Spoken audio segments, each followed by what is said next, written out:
Hey, good evening, ladies and gentlemen. Welcome to the Zoning Board of Adjustment for May 2nd, 2024. Please rise for the Pledge of Allegiance.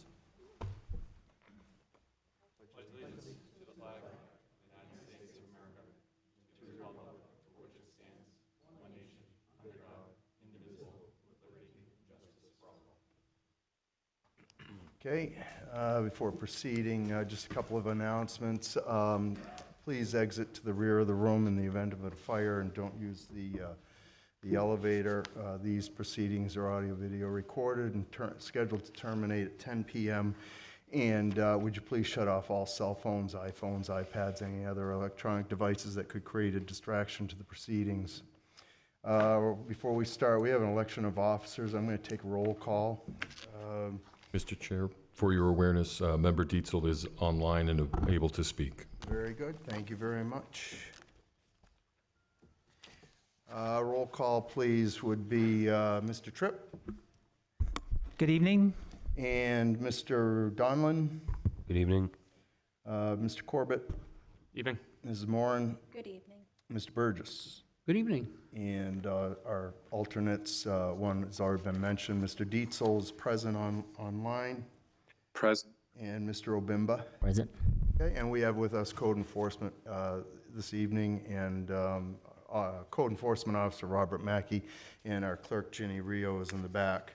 Let's take election of officers, and per our policies and procedures, all 5 members of the primary members of the board have an opportunity to nominate or make a motion to bypass that process. First up would be chair of the board. I nominate Lynn Perkins. I'll second that. Okay, Mrs. Moran, do you care to wish a different nominee? No, thank you. Okay, Mr. Tripp?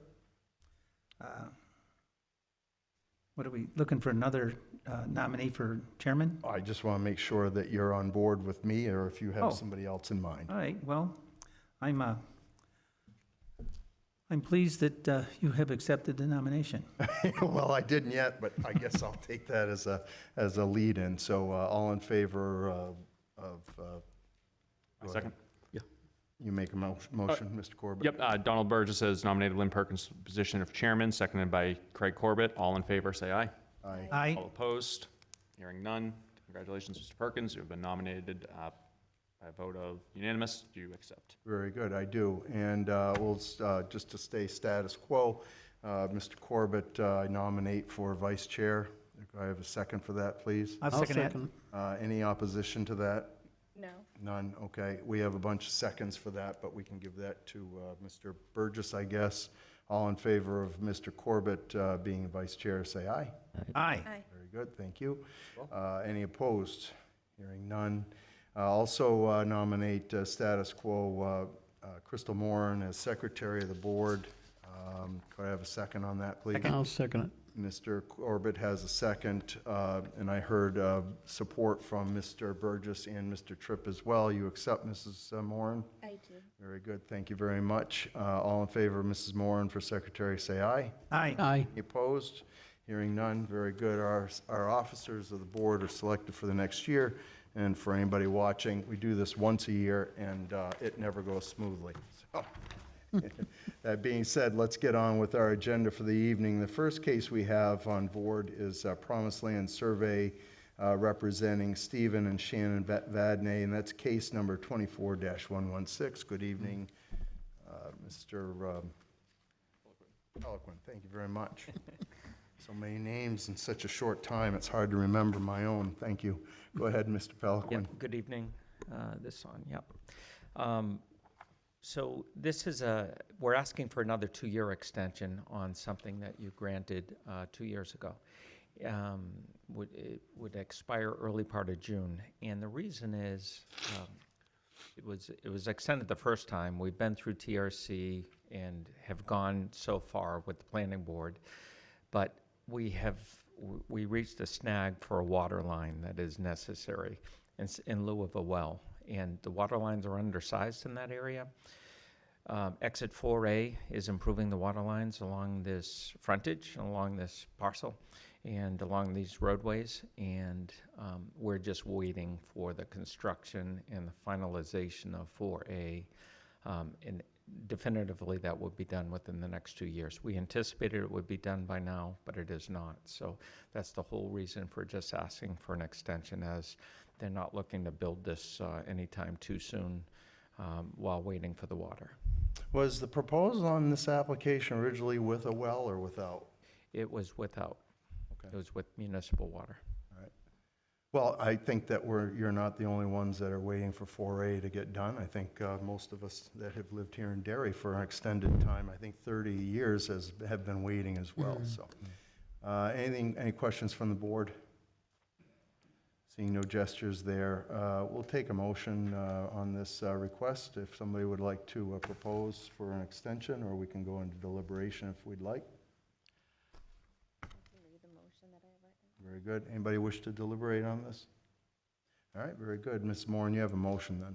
I make a motion on case number 24-116 to grant a second variance extension to Promised Land Survey owner Stephen and Shannon Vadney at 5 Berlin Drive, parcel ID 31017-001, zoned MHDR 2 as presented by state statute, and I need a second. I'll second that. Mr. Burgess has a second. Any discussion on that?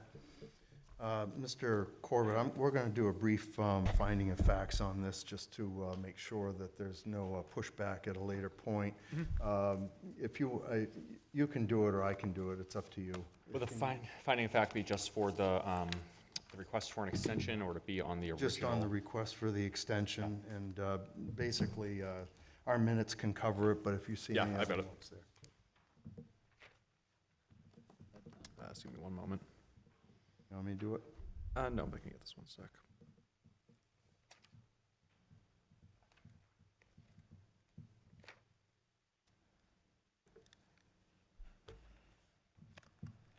Can you go? Our minutes cover it. Sorry, just Just acknowledge it. Got it. The board includes all facts found in the meeting minutes for the application, incorporates all meeting minutes into its finding of facts and decisions for the rehearing of case 24-116. Very good. Thank you very much. Anybody have any amendments to the finding of fact? All right, motion's on the floor. All in favor of vote, say aye. Aye. Okay, very good. Mr. Tripp? I vote yes. Okay, Mr. Burgess? Yes. Mr. Corbett? Yes. Ms. Moran? Chair, I vote yes. And the chair will make it unanimous, 5-0. Very good. So you're all set for the next Thank 2 you years. so very much. Thank Appreciate you. Look, sorry, I didn't catch what you were tossing there. Should have just said go with it. And Wait. for anybody who isn't aware, finding of fact is by statute applied 2 years ago, and it's a newer process, and we like to think we have a grasp on it, but sorry for the delay on that. Second case up is Sam and Lena Patel, and that's the owner of representing joint interest with the Roman Catholic Bishop of Manchester, and that's case number 24-114. Welcome back again, Mr. Peliquin, and you're very aware of our protocols, so floor is yours. Thank you so very much. My name is Tim Peliquin, Promised Land Survey, and I'm here representing Sam and Lena Patel, who are in the front of the audience here in the front row, and they can or speak at any point. Beside me is Charlie Cleary of the Wadley Law Firm, a good friend over a whole number of years and represented many cases. And Charlie's helping with this and pretty much wrote the arguments. Arguments might be not the best word, but articulated the application. How's that? And I'm going to pause and hand it over to Charlie so that he can go through the points. And they're going to want you to read through the points first. I forgot to say that, Charlie. Yeah, if I just get you to speak a little close to the microphone, if you would, please. And your last name again is? Cleary, C-L-E-A-R-Y. Got it, okay. All right. And you're all set. Yeah, they're going to want you to read the points into record. I forgot to say that, sorry. And address in order? Just read them. Just read them.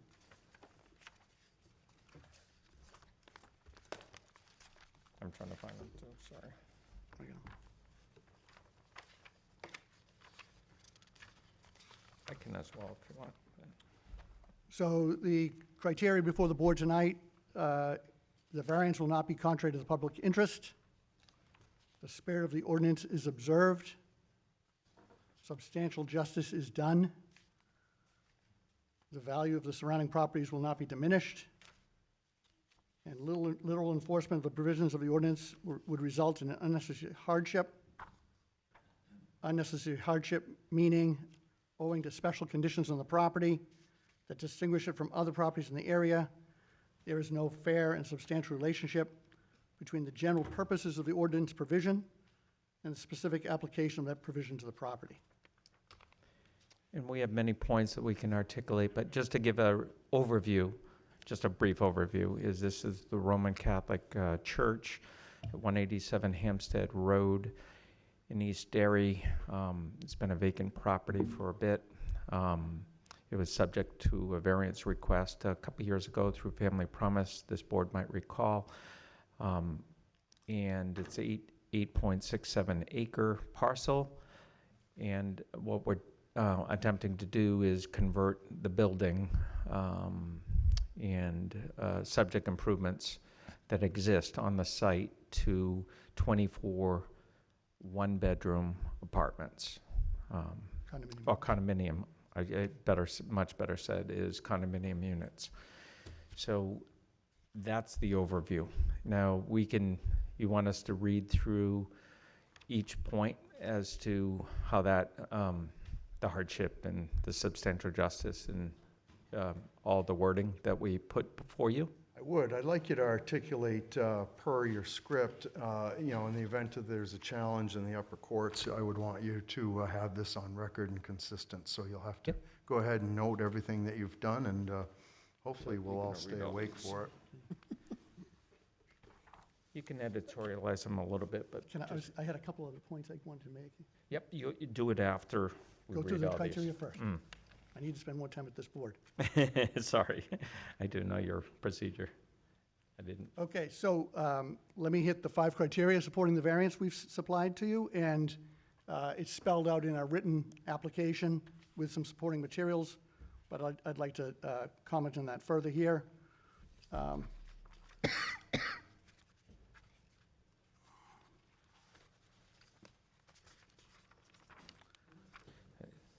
Yeah, this.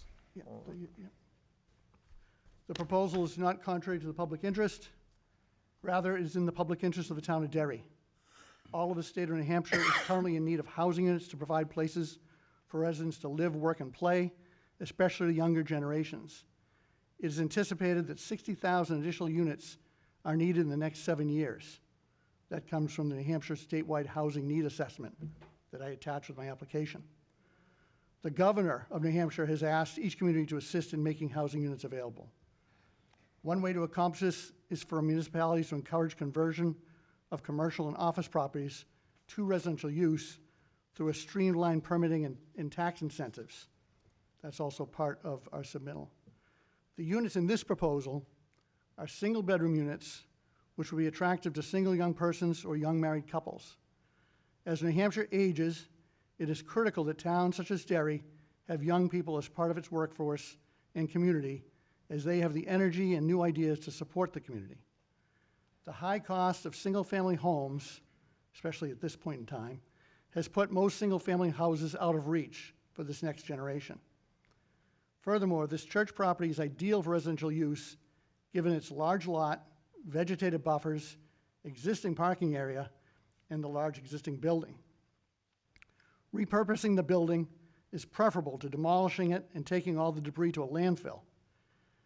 In other areas of New Hampshire, the former Roman Catholic Church buildings have successfully been converted to residential housing units. Finally, to the extent the public of Derry wishes to expand its tax base with limited construction impact, this proposal accomplishes it. Derry's receiving no tax dollars from the current tax-exempt property, but will receive significant tax dollars once the church building is converted to residential condominium units. Second criteria, the spirit of the Derry zoning ordinance is observed as to density of the housing, given this large lot of 8.67 acres and the existing structure, which can wholly contain the condominium units. As the footprint of the building is not being expanded and all housing units will be contained within its walls, the additional much-needed housing is obtained without affecting the space and air of the surrounding property. Only an interior third floor is being added under this proposal. As the use remains residential, it is consistent with the neighborhood and the zoning ordinance. With respect to the intensity of the use, the former church had traffic and hundreds of people on the property, mostly on the weekends when neighbors are in their homes or their yards.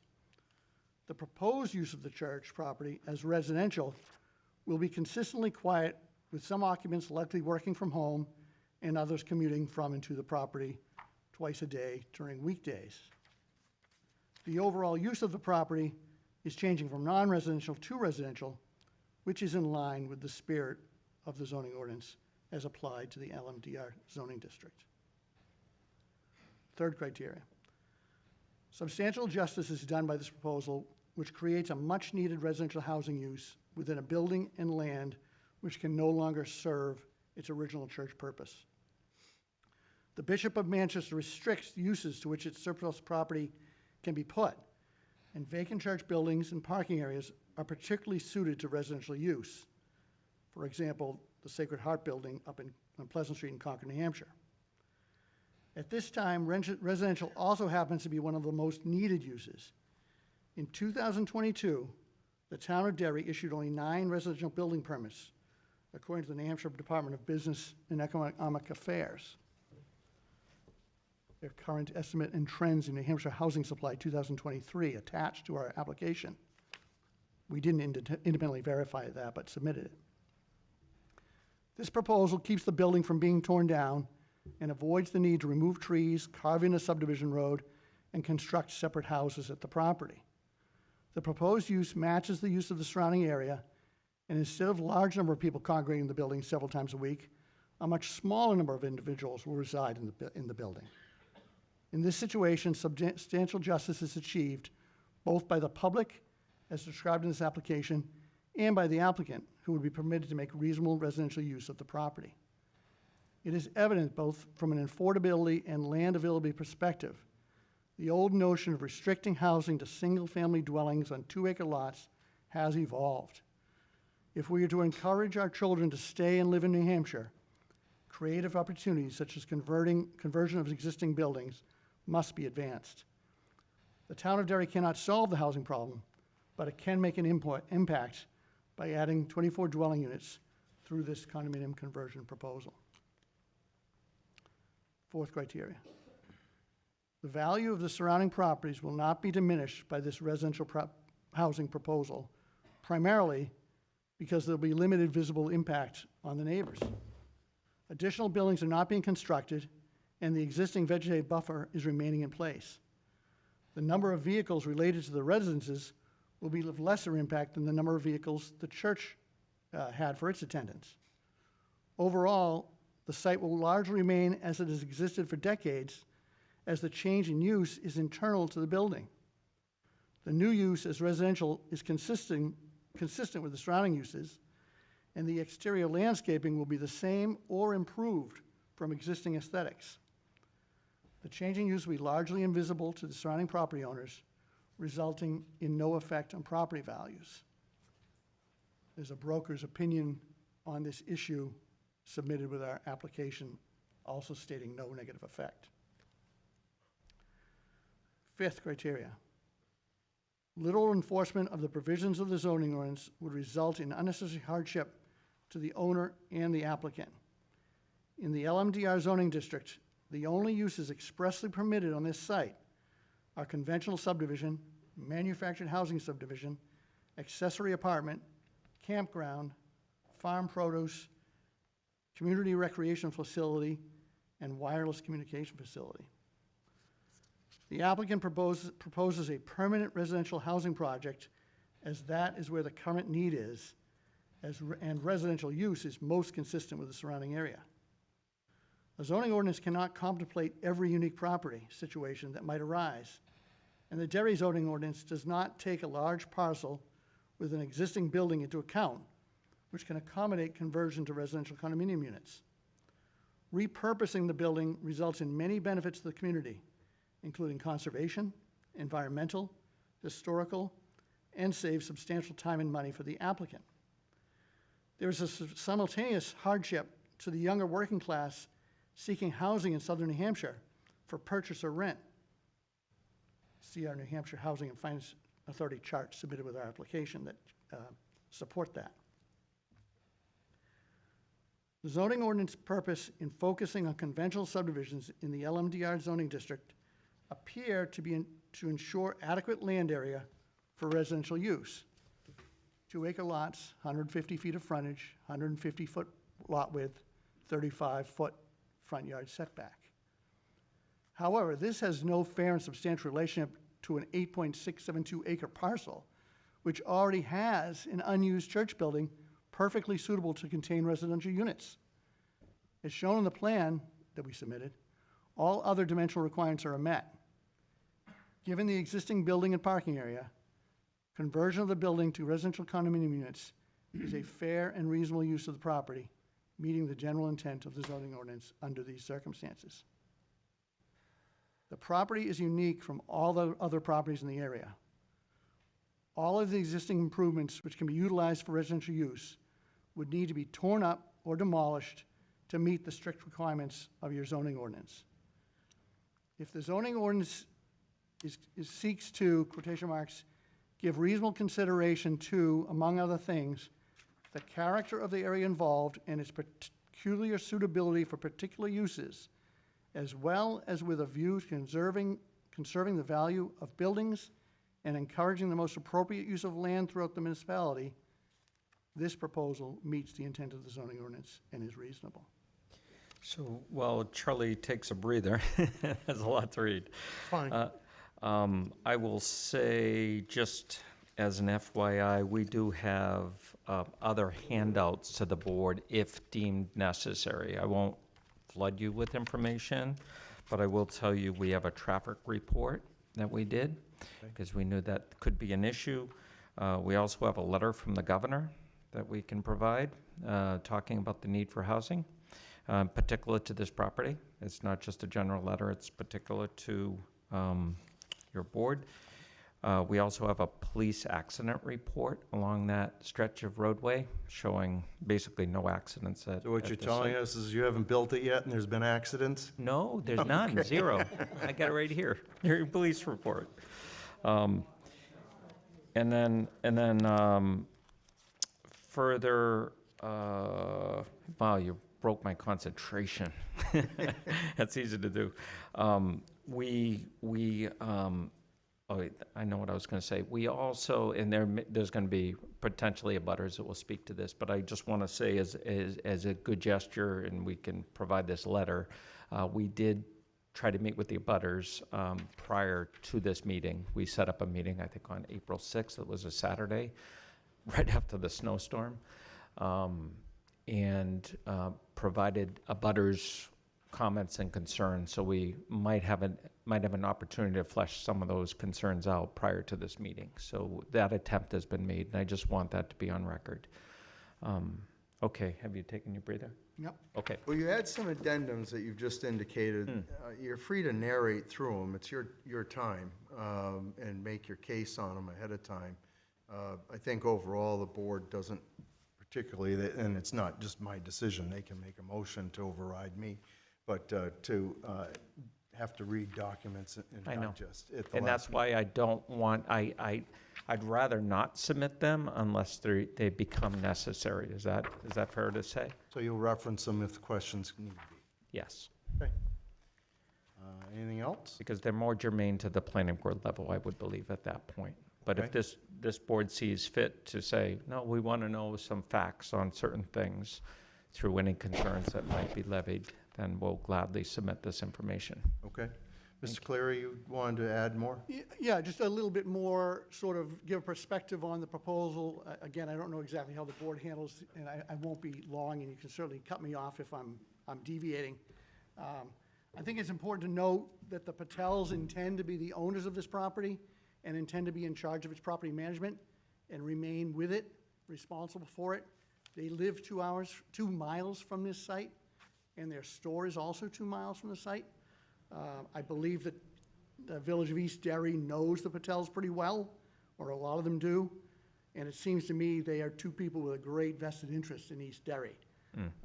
So I think that's important to take into account. So is this a case of this isn't really condos, but apartments? It's condominium units, definitely. Okay?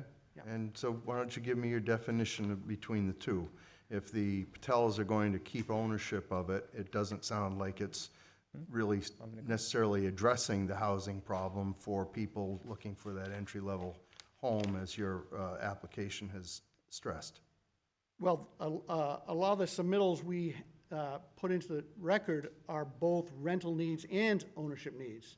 And I'm not sure the Patels have made a decision whether to rent the units out or sell them, but they will be sellable. They are condominium units that can be sold on the market. Okay. But the need for housing is equal along both lines. And these are fairly high-end units. So if they're rented, you're talking about the same people that are going to own. Young professionals, engineers, surveyors, people that can afford it but want to be in a community like Derry. So you referenced tax credits. What are the tax credits and who do they go to? No tax credits. Okay. The property is currently tax exempt because it's owned by the Roman Catholic Church. I understand that, but I think your testimony indicated Tax that there's tax incentives. incentives. Yeah. And what are they? Revenue, I think he's talking for the town. I see. That's Okay. all. I Yeah. just wanted to make sure I understood what you were getting at there. And if I could just articulate a little bit more in the condominium realm, it's so much smarter to make apartment-type uses condominium from the get-go, from the beginning part, to have your bylaws in place, to have condominium documents in place, everything in place that would be reviewed at the planning board level. So there's restrictions on the property. It creates a protection for everybody. And then Patels down the road needed to sell 3 units because they needed income. They'd allow that right. But I think that this is a long-term plan for them to hold on to this property indefinitely. Okay. And control that condominium asset, let's just say. Well, let's address the statewide housing need for a minute. And I know that you've indicated you've got a letter from the governor supporting this application. If you have that copy, I think that would be relevant to disperse to the board. Do you have multiple copies of that? I made one. Okay. Why don't you, Mr. Mackey, can you help us with that document, and then we'll just hand it down here to, this is Oh, you have more more on than one? for record. Yeah, buddy. And so that's 5. All right, very good, thank you. We'll just keep that on record, thank you. But let's take a look at that for a minute, the housing needs versus what the impact in this one area is, and is this the most appropriate use for this application or an application of this density, I guess is the question, right?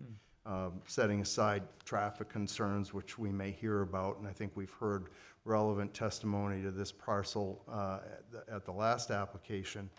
I'm not testing you on whether or not there's a need here, but I'm testing you about the density of this application. You're going to take an existing structure and you're going to add a floor to it and construct a floor to it. The prior proposal that we heard wasn't like that, so if you want to narrate to that point a little bit. Density. Yeah. With the prior proposal that you heard 6 months ago or 8 months ago on the homeless, A year? a year maybe? ago? Year or two ago. Yeah. Yeah, so that, in my mind, that's sort of a different proposal. That was dealing with transient folks who are looking for homes, Transitional, transitional. yep.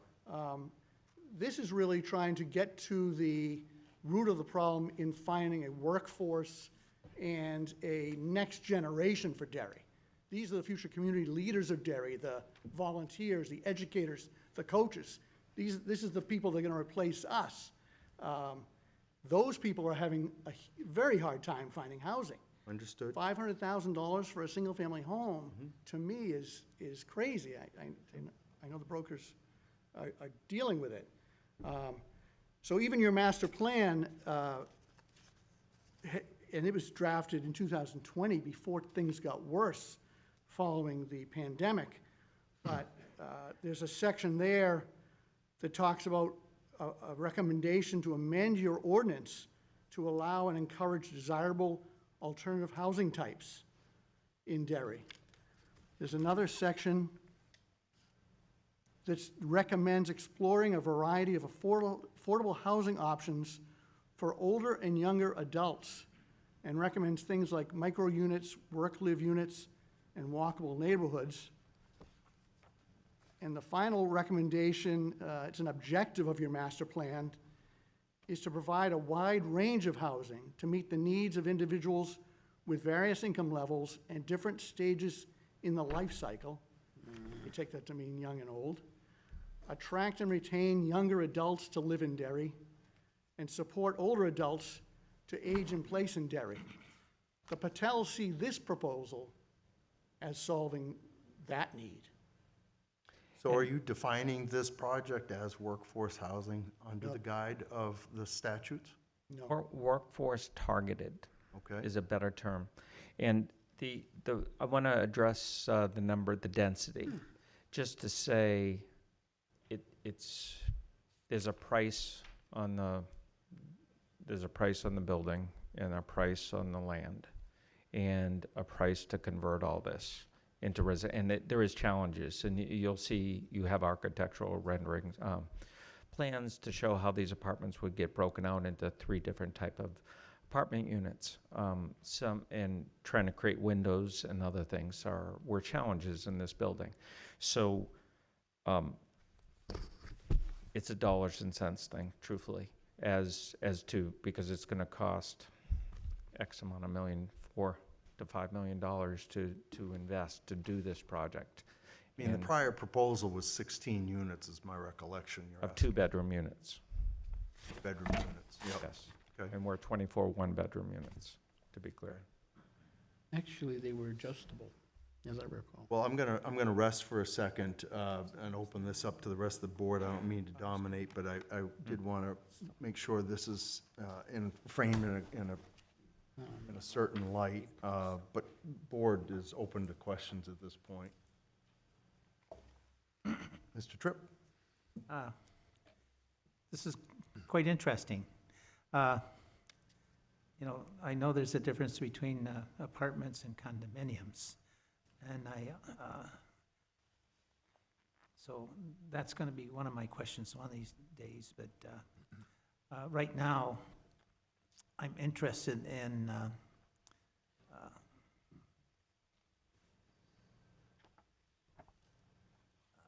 is Mr. Patel, he's going to be functioning as the developer? Yes. All right. And I take it now that right now there's 2 floors in the church, Yes. which would be a basement and the main floor? Yes. And there's extremely high ceiling. Yeah, There's well, extremely I'm- high ceiling. I'm getting to that. Yep, okay. So the second floor would be, would split the main floor into 2. All right, so, all right. And it appears that, could you talk about the different types of condominiums that are going to be in this building? Sure. There's 19 1-bedroom and 5 studio apartments, which are 1-bedroom as well. So there's basically, the architect laid it out, each with individual washer, dryer function, put a community room in the building. There's ample recreational space outside. That's a separate thing, but yeah, hopefully that answers your question. So there's going to be community areas within the building? In the area, yes. Say again? Yes, like maybe somebody's having a Thanksgiving and they're wanting to use part of the community, part of an area that can be used or rented out as the condominium chooses that use could be for a bigger. I believe that probably the terminology that's used in most condominiums is common area? Correct. Yeah. Yes, So- exactly. So there'll be common area on each level? No, I do not believe so. Well, no, the answer is yes, because hallways and the like are common areas, so yes. And the interior, I mean, the all of the exterior property is going to be common area? Entirely, yes, exclusive for the units. So, all right.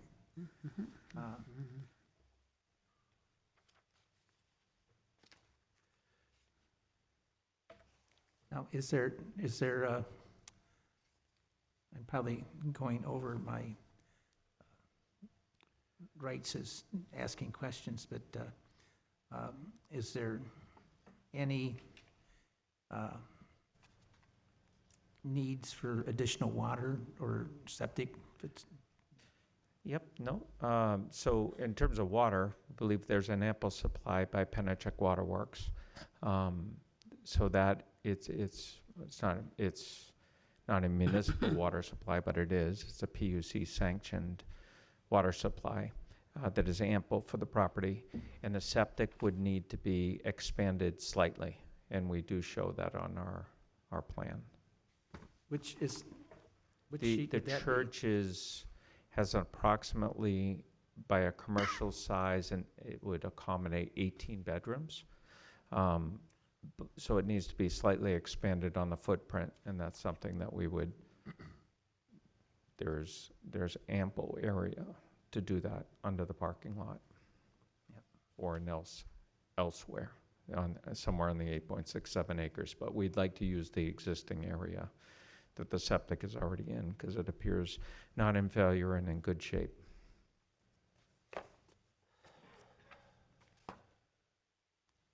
So there's no intrusion on the wetland? No, zero.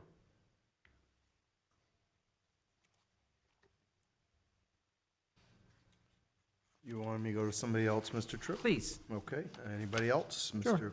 Burgess? As I recall, condominium, don't mind my mouth not working, you'd have a condominium association, and the Patels would own the land around it, and the common areas, and the apartment dweller or condominium owner would own their particular unit. Have I got that right? No, not exactly. So if the condominium units were sold out to third parties, then those unit owners would become the associations. And the Patel would withdraw. If the units remain for rent, the Patels remain the declarant. And- Okay. And So that's until, basically what I was trying to Yeah, in get in at. terms of a vote, so if there's 24 units, the day they sell the 13th unit, no, the dwellers, the condominium people within there have the majority vote, if you will, on various things that the condominium Yep. declaration would outline. Yeah, I'm looking at your plan for the proposed lower level, and that's where you have your community room and a kitchen next door with no cooking, and the exercise area. Mm-hmm. That seems to be the only common use area that is for, other than walking, the hallways and stuff. Is that about right? That is correct. Okay.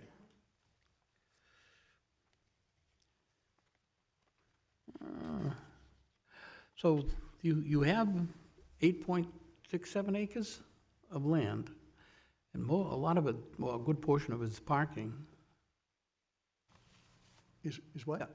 good portion of it is a parking area, so you have Oh, ample parking. parking for this. Yes. Ample Okay. parking. Yeah, parking well exceeds what is needed here. Yeah, I That did, would be fleshed out, I would say. That issue of excessive parking may get fleshed out at planning board level if some parking needs to get cut down a little bit, okay. because there's much more parking that needs to be for this particular unit, like 3 times as much.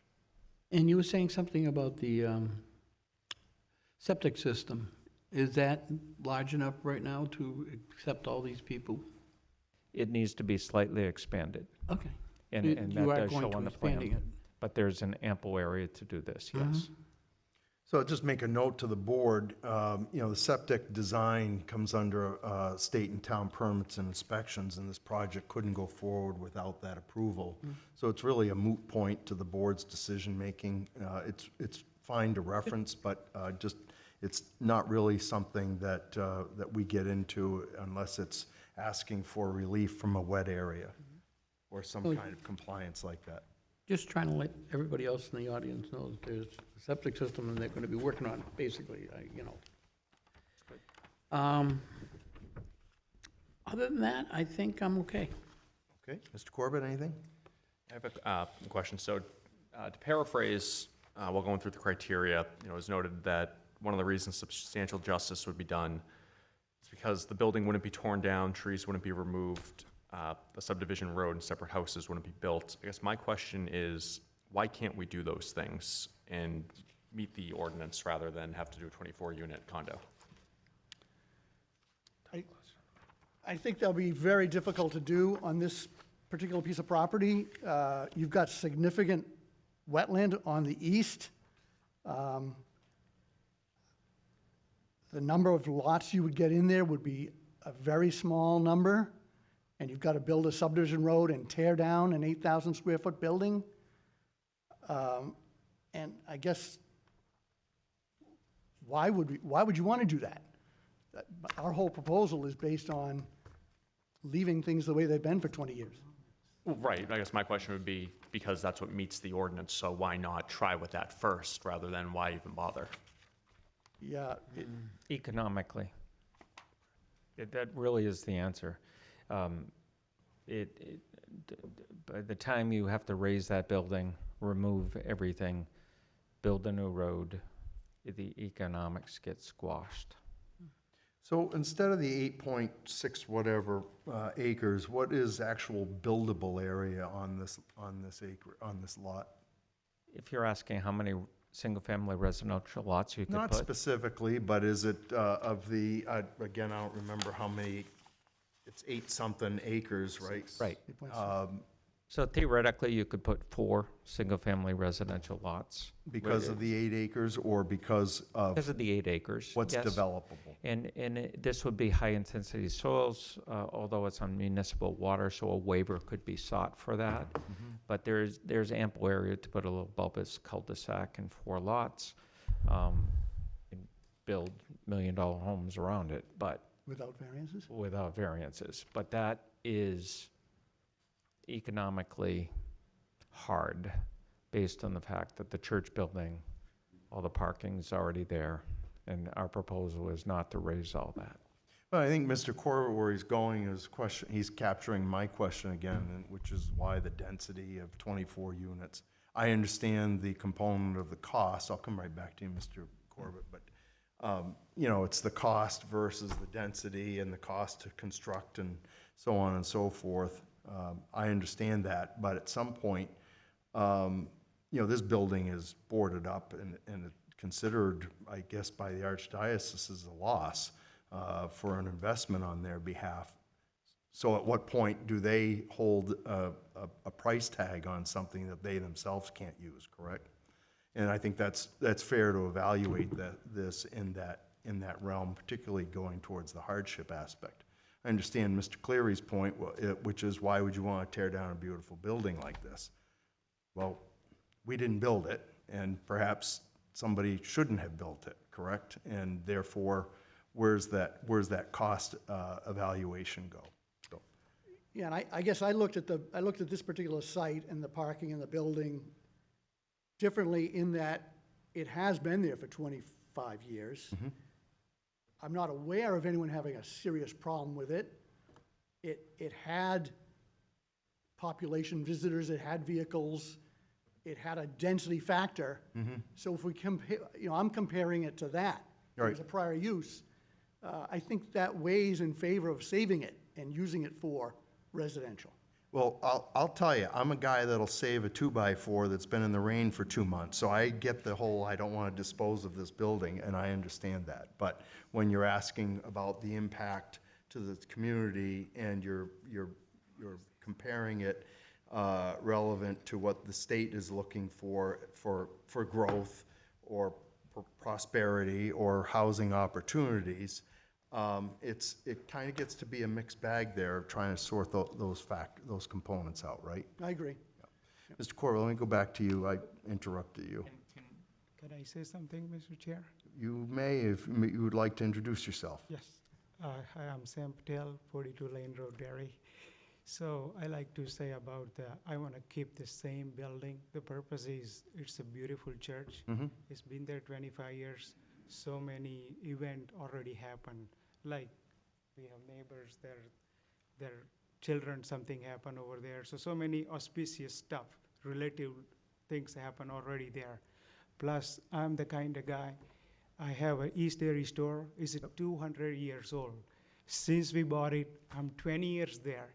You still go by, it still look East Derry store, 200 years old. Right. So I keep all the monuments, like we like those stuffs. So I'm not gonna tear down the whole building and destroy the church. Right. I'll keep the church. Same like East Derry General Store, we kept it for 20 years and probably be more than that.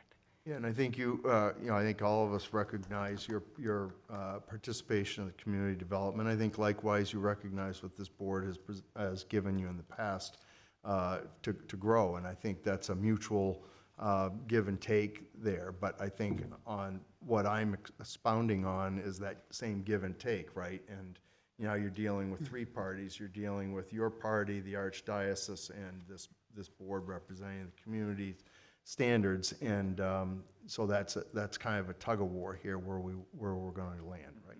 So, very good. Thank you. Thank you. Mr. Corbell, again, I interrupted you. You have the floor.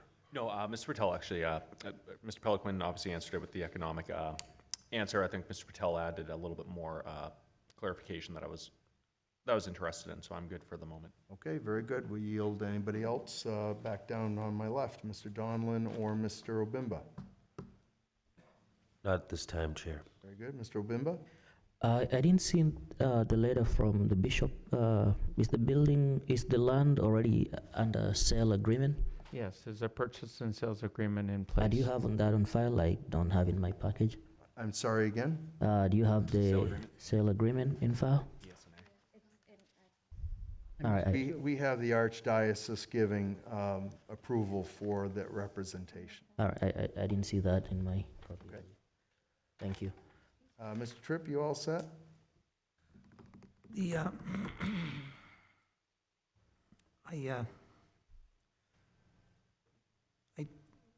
tend to agree that the proposed use is in line with being one of the solutions to the housing situation that we have now. I certainly think it'd be a better use than church boarded up sitting there.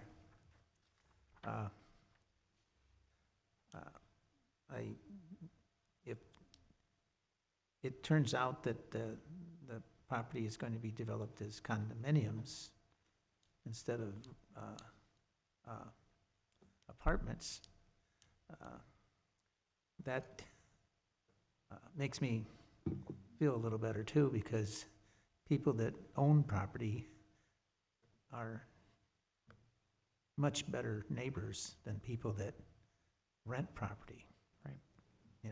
So this is why I'm looking at this as something that's feasible. I probably got some more questions, but right now I'm waiting for Craig to pique my interest with things that I, Hey, you've been on track tonight. Good. what? You've been on track tonight. I like the effort. Mr. Tripp, you're all set for now? I'm all set for now. Let me go to Mrs. Moran. Anything from you? I just have one question. You had stated that they were high-end condos, and then you also stated affordable, and to me, that's two different things. So can you elaborate on that more? They're affordable compared to your Mr. average. Chair, if we single could have proximity to the microphone, please. Oh, sorry. Thank you for getting to do that. Affordable compared to the cost of a single-family house these days, which the median price is now $500,000. So, you know, they would probably not sell for that amount of money because they're one bedroom. And if they were rented, the rents wouldn't equate to that type of expenditure. But it still gives a place for someone to live in Derry and work and provide benefit. Could you sit down so that you're speaking in the microphone directly? No, no, no. No, it's at the, no, because I appreciate you coming up to speak, but you're not close enough to the microphone for us to hear. And he didn't Perfect. mean for you to go back and sit down. Yeah. but- All right, got it. I- All right, so here we are doing like smart home style. So like all you need will be smart home technology. Right now, like AI and all course. So we're gonna do like secure lock system, keyless entry, wireless door entry system, Wi-Fi enabled equipment for like seamless connectivity, providing modern and convenient living space. So our goal is to provide a modern, comfortable, and connected living experience for the residents. This is why he says kind of high-end style. Thank you. Are the units in the proposed lower floor, is that 700 square foot or 300? 700, 7, okay. they're gonna be, And I don't know whether or not in that, yeah, in the, 600. Yeah, Good, 700, there's maybe 700, yes. 7, okay. And in the drawing there where you have the proposed lower floor, you have one completed unit there. And are the other 4 units in that same, on that left side, far left of the drawing, are all the other units looking the same way? They're labeled A, B. Yeah, type A, type A, type A, if that's what you're referring to. I see, okay. Gotcha, and then there's So type that's- Bs, That's Yeah. the type A is the Typicals. style? yes, Okay. in personality, if you will. I'm just kidding. Every one of these units has its own bath, kitchen, that kind of thing?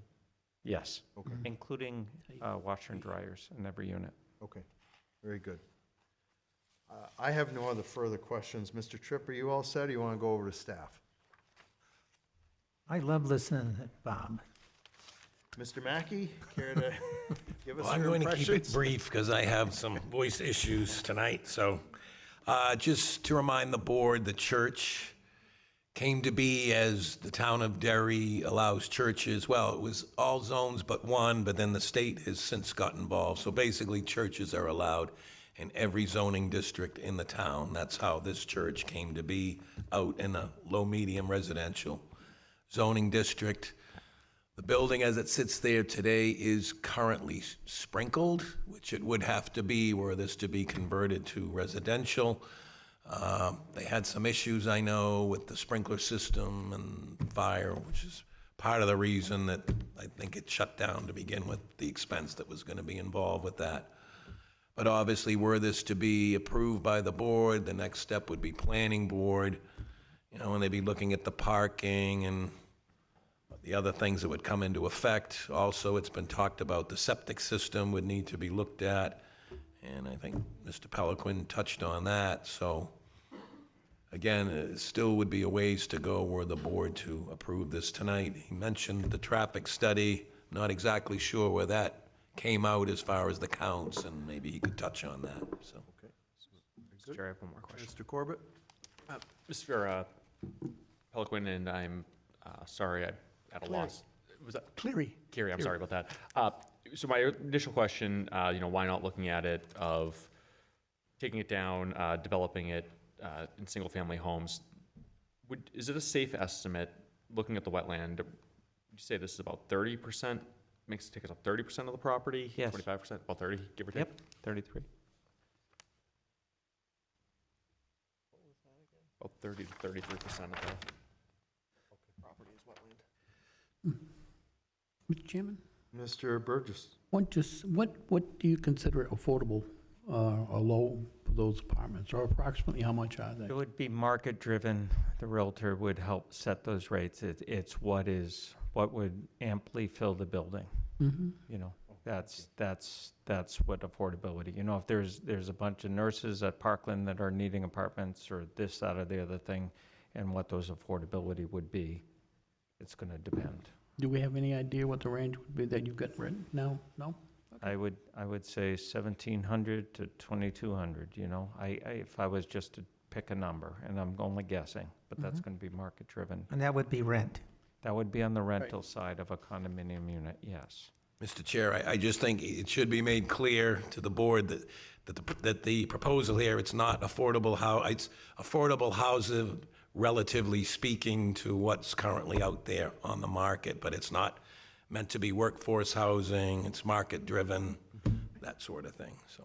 Yeah, thank you, Mr. Mackey, and, you know, we noted that as well, and I think we all wrestle with sticker shock, especially since 2020 and the inflation aspects that have occurred, and what is actually affordable nowadays, correct?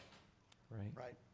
The intent of and I think this, I recall this from Mr. Soros one time, talking about Linloo Drive, right? It's essentially what it meant in the 70s when it was built, and it was for couples to move in, they save money, and then they move off to a house, and even with the rents being what they are, it's hard for couples to save money and get that step in life. So, My wife and I started at the Fairways when it was almost brand new, so I Yeah. get that. yeah. And I don't think this board is blind to that either, by the way, but it does render the question of what exactly is affordable here, so. Mr. Tripp, you have anything else? No, I'm waiting for the abutters to tell us what's wrong Okay. or what's right. Well, we'll take that as our cue unless anybody else on the board has any questions relevant to this part. All right, very good. Thank you. All right, well, so we'll go to public and we'll make a call first to any abutters who may be, or anyone who may be aggrieved by this decision, impacted by it, but would like to speak affirmatively to this application first. This would be your opportunity to come forward. Now, likewise, we provide remote access for folks to call in remotely and have their thoughts heard on this matter, and those phone numbers are posted up there. Mr. Corbett, would you like to do the honors? Yes, anybody at home who wishes to dial in, you're going to dial 646-558-8656. Your meeting ID is 323-909-140, and once in, you'll press star 9 to raise your hand. Anybody at home experiencing technical issues, you'll dial 603-845-5585, and someone will help you. All right, very good. Thank you, Mr. Corbett. So addressing back to the occupants of the room, is there anybody at this opportunity who would like to come forward and speak in affirmation of this proposal? Seeing no gestures or anyone rise, seeing anybody out there, Ms. Preventure? Seeing none rise online at this time, Mr. Chair. I don't know if now's the time, but just to remind the board that there were 2 emails that came in, one in favor and one opposed, so Very whatever good. the appropriate time. I appreciate you bringing that to our attention. Mrs. Moran has that. We feel like to read the affirmative in there, Mr. Moran, that would be fine. So this is Art McLean, 17 Village Brook Lane. It's not a direct abutter, but he is within a half mile.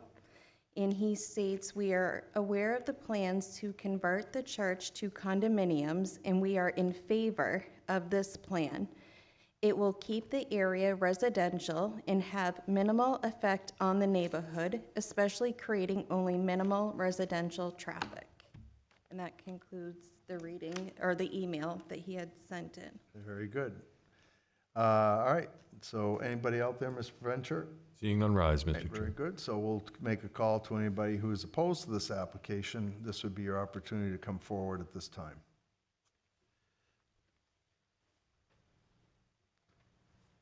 Likewise, that call goes out to anybody who's remote. Good evening, and we'll have your name, please.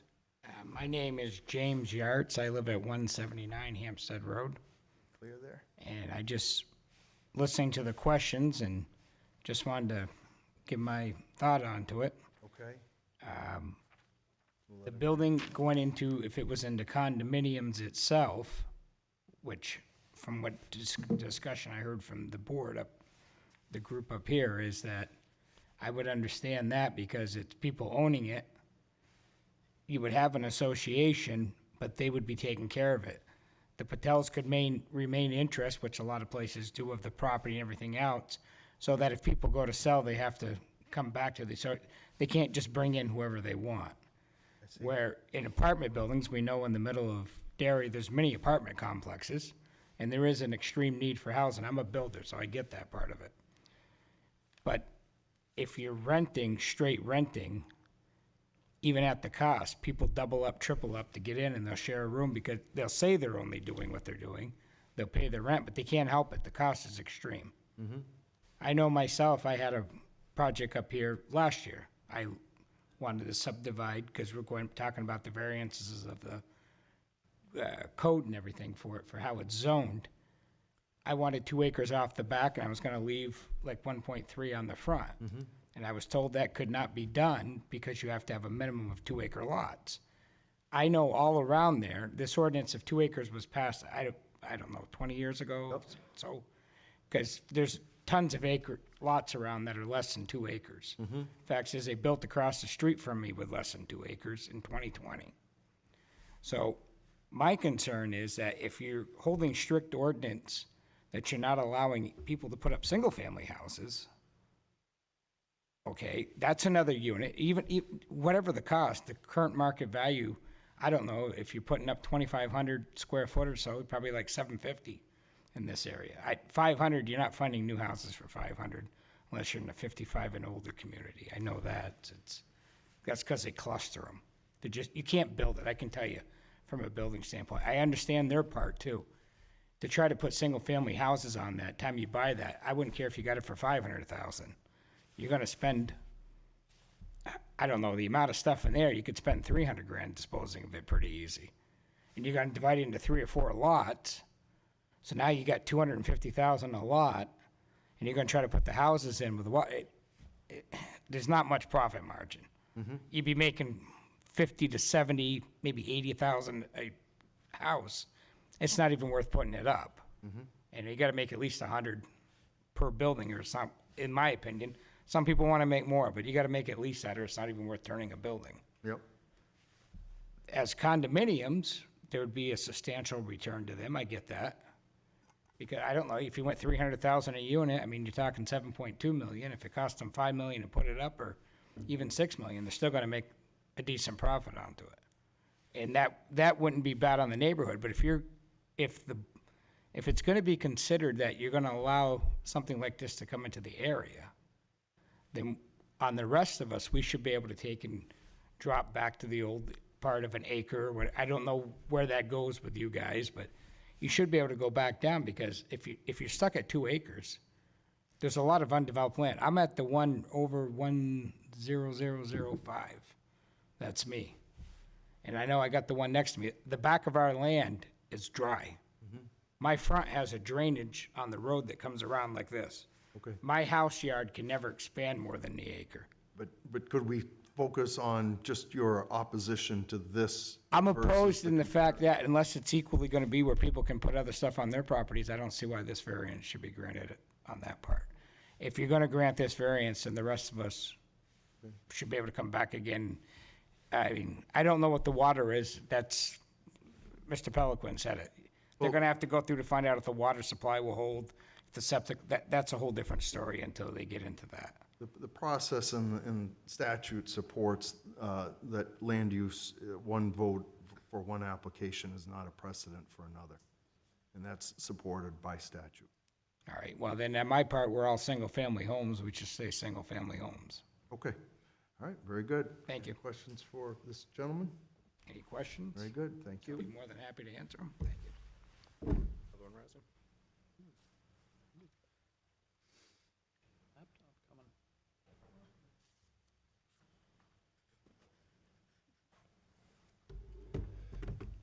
Good evening. Good Jim evening. Foley, 178 Hampstead Road. I live almost directly across from the church. And while I appreciate that Mr. Patel did reach out to the abutters in regards to this project, and I do apologize for not having been able to meet him because I was away on a business trip. I've heard enough that I must speak in opposition to the project. The apartment complex, this is not condos. The complex would so change the character of East Derry that you might as well do away with all the zoning in that area. The town chose to have that zoning in that area to maintain some sense of a rural community. If this was an empty lot and a builder came before you requesting a 24-unit apartment complex, it would be denied. This should not be changed because the church is desperate to get out of the mistake it made by putting a church there. It is incomprehensible to me. It is incomprehensible to me that the Catholic Church and developer cannot come up with a plan for this building and for the 8.5 acres that would allow a reasonable return on investment without radically changing the neighborhood of the neighborhood. What we seem to have here is a church and developer who are trying to maximize their profit at the expense of their neighbors. In no way does this apartment complex fit into this area. And if the 2-acre zoning is supposed to be involving, then change the zoning.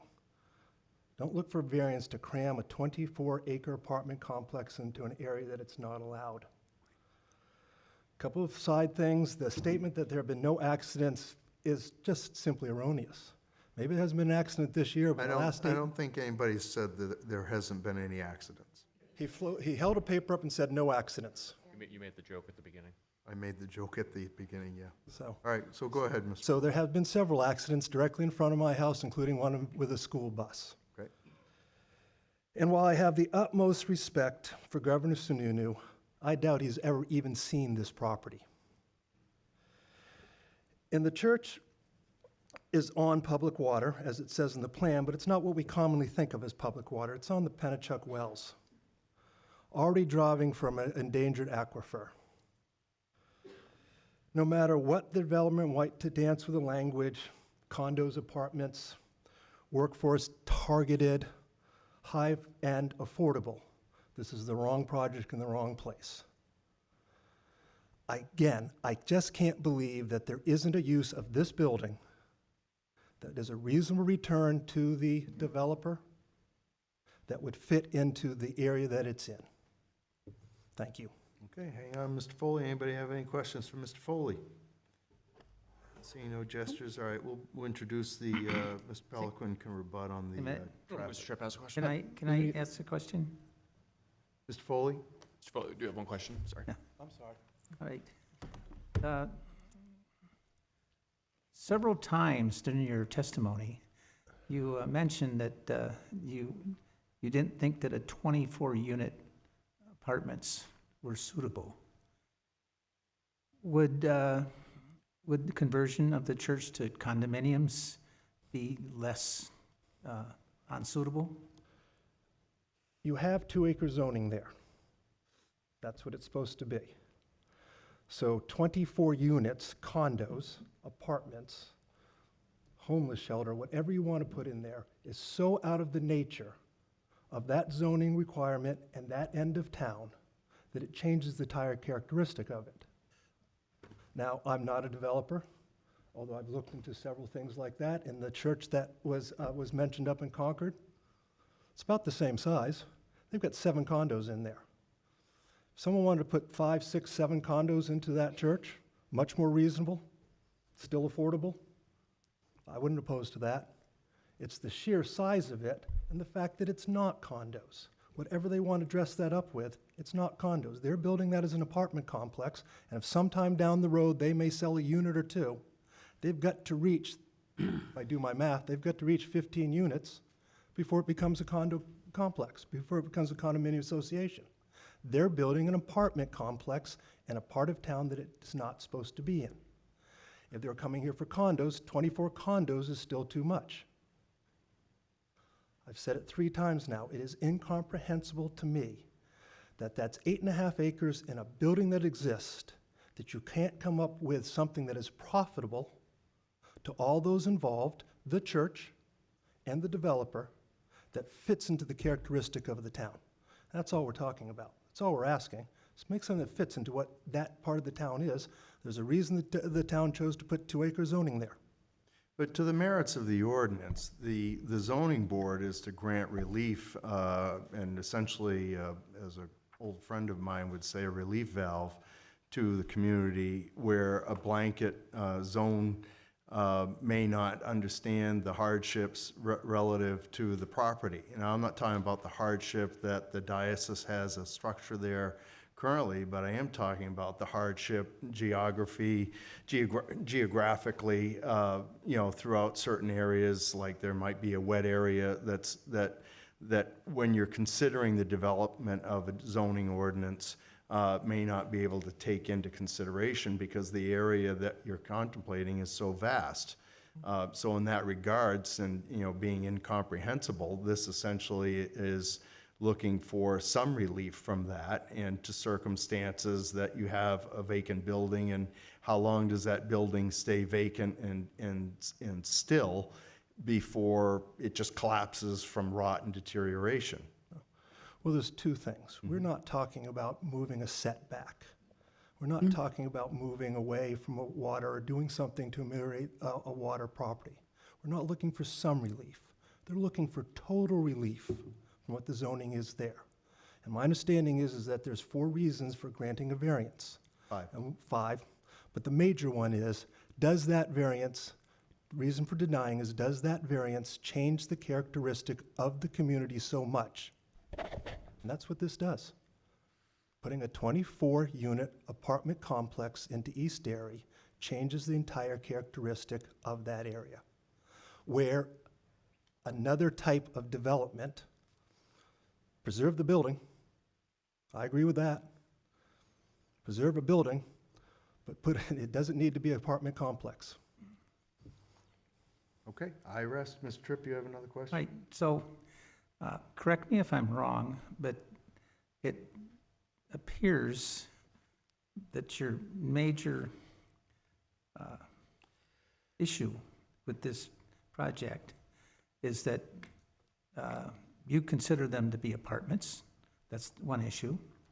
And that the number of units is the second issue. So is there anything that would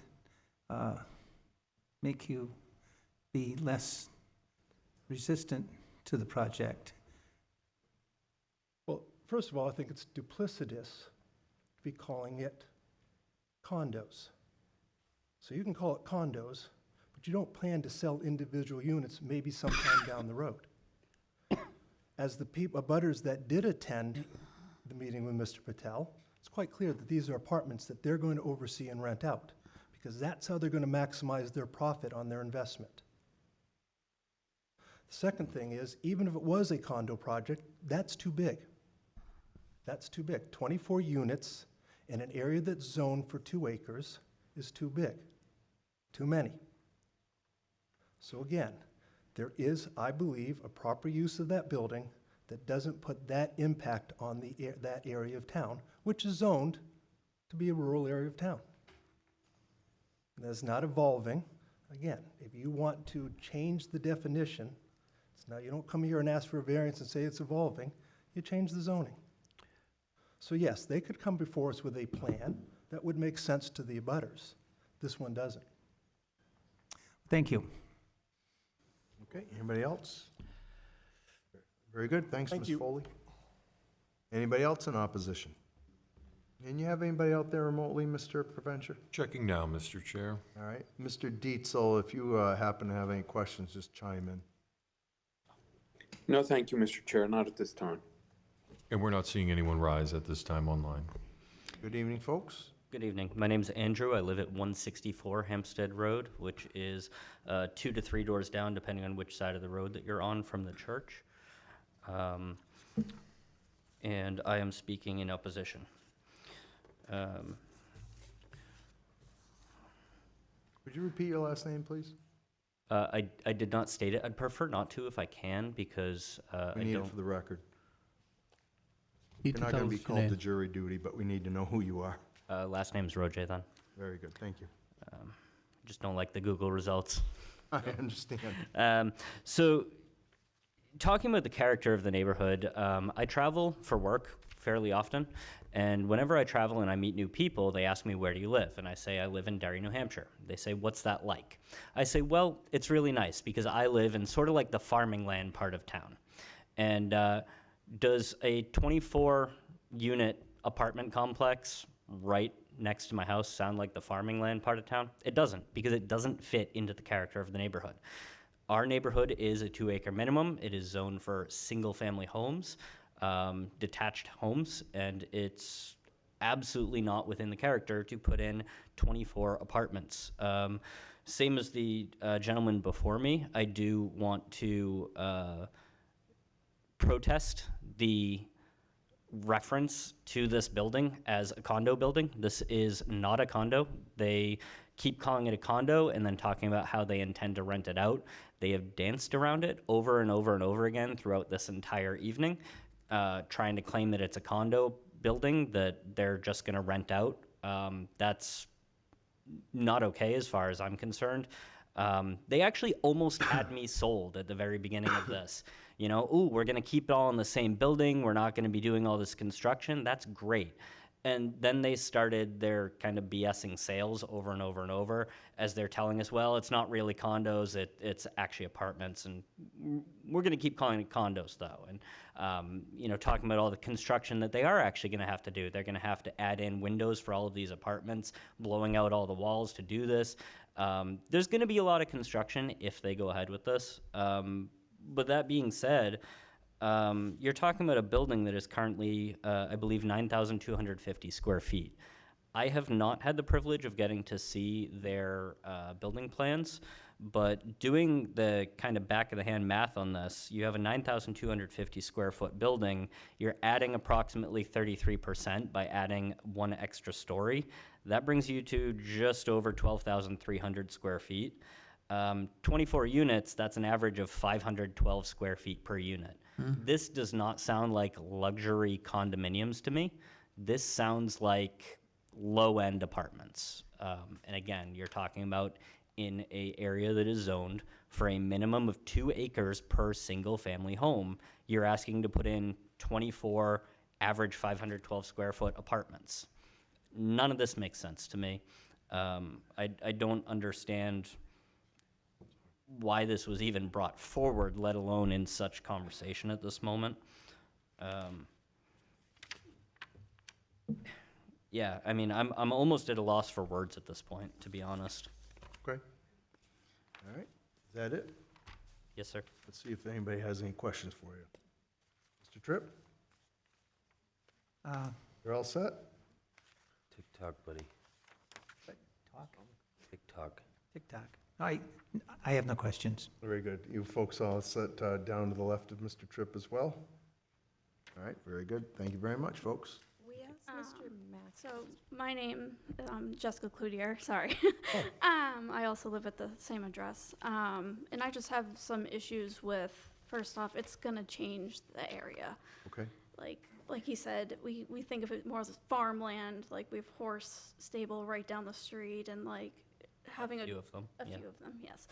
And putting in apartments like that is gonna be a huge change to the neighborhood. And I would love to see what the traffic report that apparently they did says, because each year, like, we're on the corner of Hampstead and Olson, and just the amount of traffic that is increasing each year, the fact that we could have an extra 26 to 48 cars, like usually a household has 1 to 2 cars, so if it's 24 units being put in there, you're adding a bunch of cars to that neighborhood. And that's gonna add to the traffic, it's gonna add to the accidents. The fact that they said that there was no accidents is insane, because we have our surveillance camera. I can show you 5 videos right now from the last 2 years of severe accidents that have happened in front of our house. 2 of them ended up on our front lawn. So the fact, it's kind of scary to think that we could have that much more extra traffic in that area. So Okay. Yeah, it's the duplicitousness of this suggestion that there have been no accidents when there was an accident, maybe a month ago, right in front of our house on the corner of Olson Road and Hampstead Road.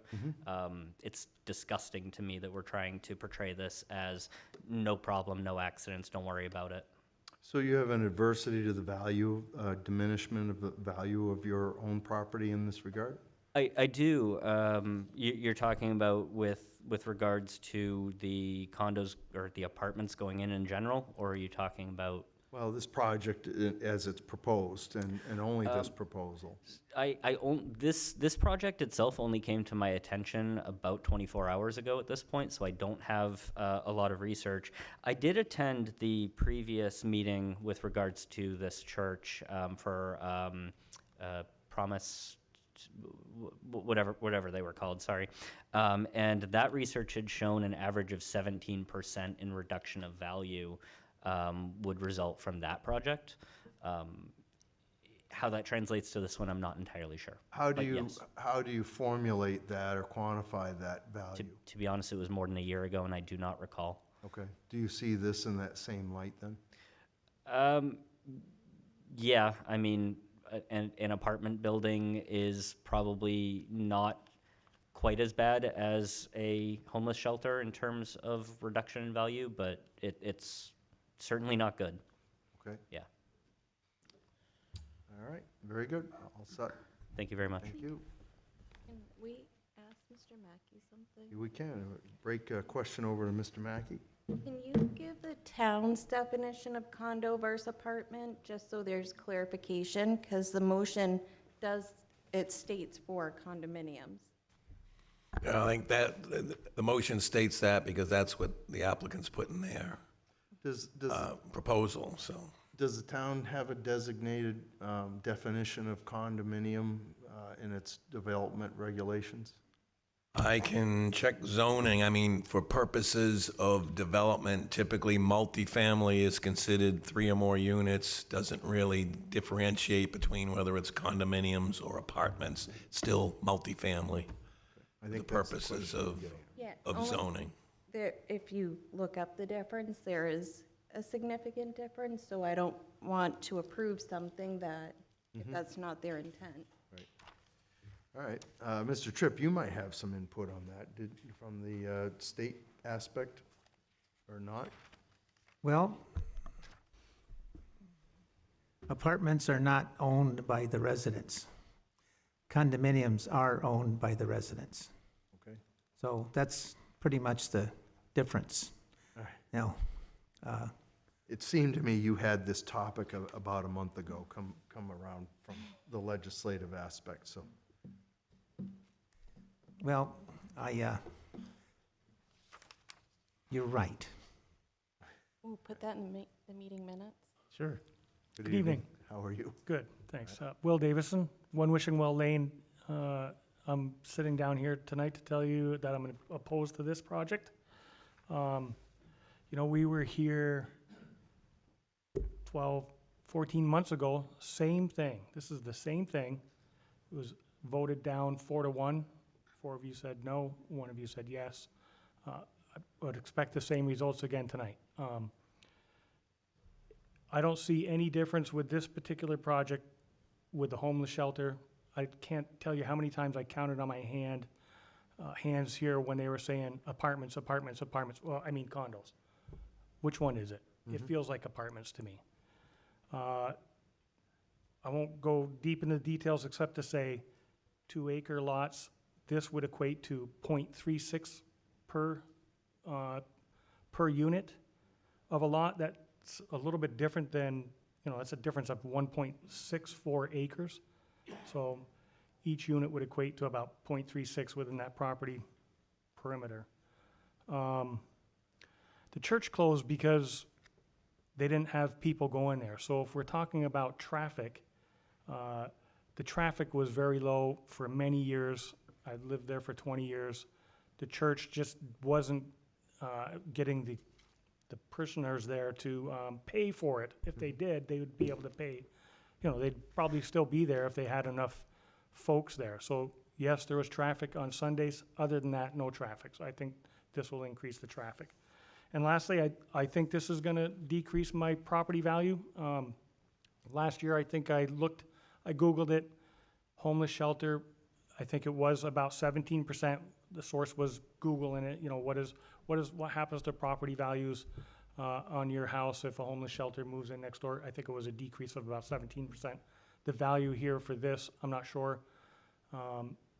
Again, I think Jim said it very well when he said, if this was an empty lot and somebody came to you and proposed they wanted to put a 24-unit condo there, you would shut it down immediately because, no, you need to put in a house per every 2 acre. That's it.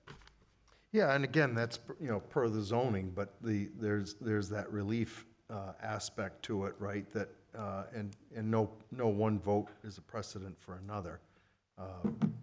But I would concur with you that this is pretty excessive Very excessive relief. impact. And I make my caveat to give this board the latitude that it needs and for which it's appointed by statute. Sure.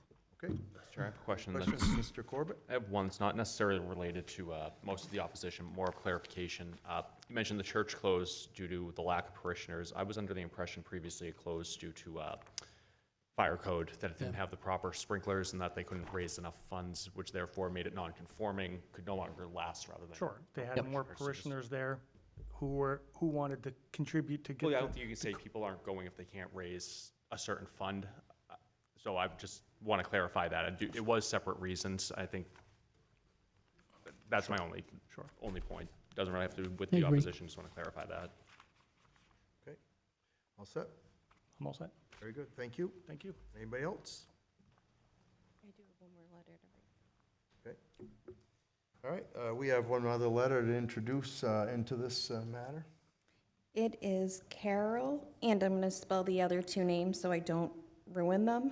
R-E-Z-A, and then last name is V-O-S-S-O-U-G-H-I, 6 Bellbrook Lane, and they are a direct abutter. They were writing to express their opposition to the condo project proposed at the Holy Cross Church property. This part of East Derry was zoned for a church and single-family homes only. We value the quiet neighborhood we live in and object to a project that will almost certainly alter that for the worse. 24 condo units will increase the traffic and noise, changing the dynamics of the neighborhood.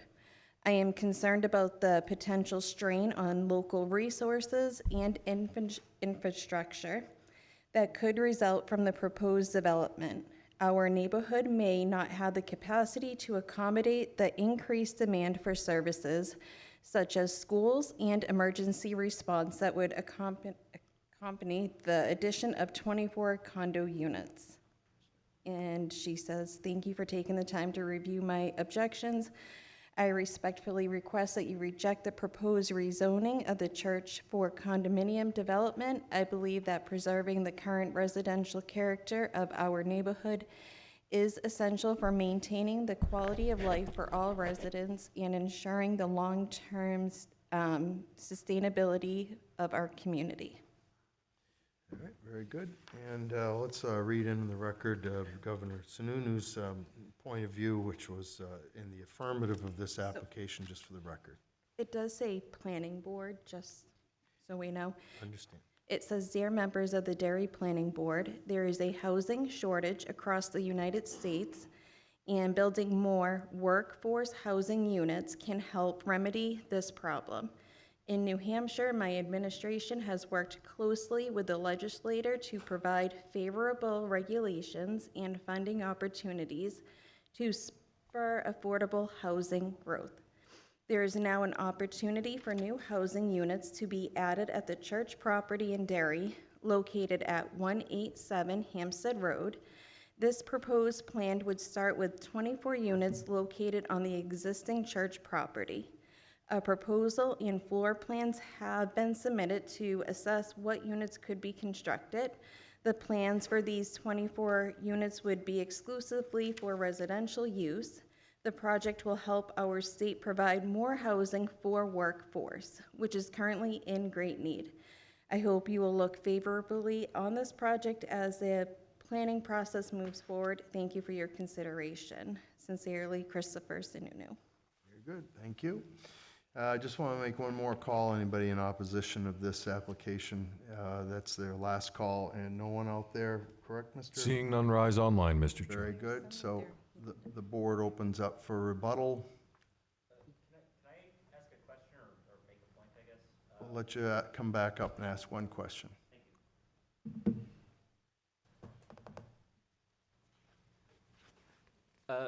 Governor Sununu's letter, you just said that the project is going to start with 24 units? It did say that. Is that coming from a place of lack of knowledge of the project, or is that coming from something that's being planned that we're not being told about? I can't tell you that, but I can tell you that what's being considered is this application, which does not necessarily open up the door for additional units unless they were to come back here. Okay? Well, I think it does open up the door, doesn't it? It does not.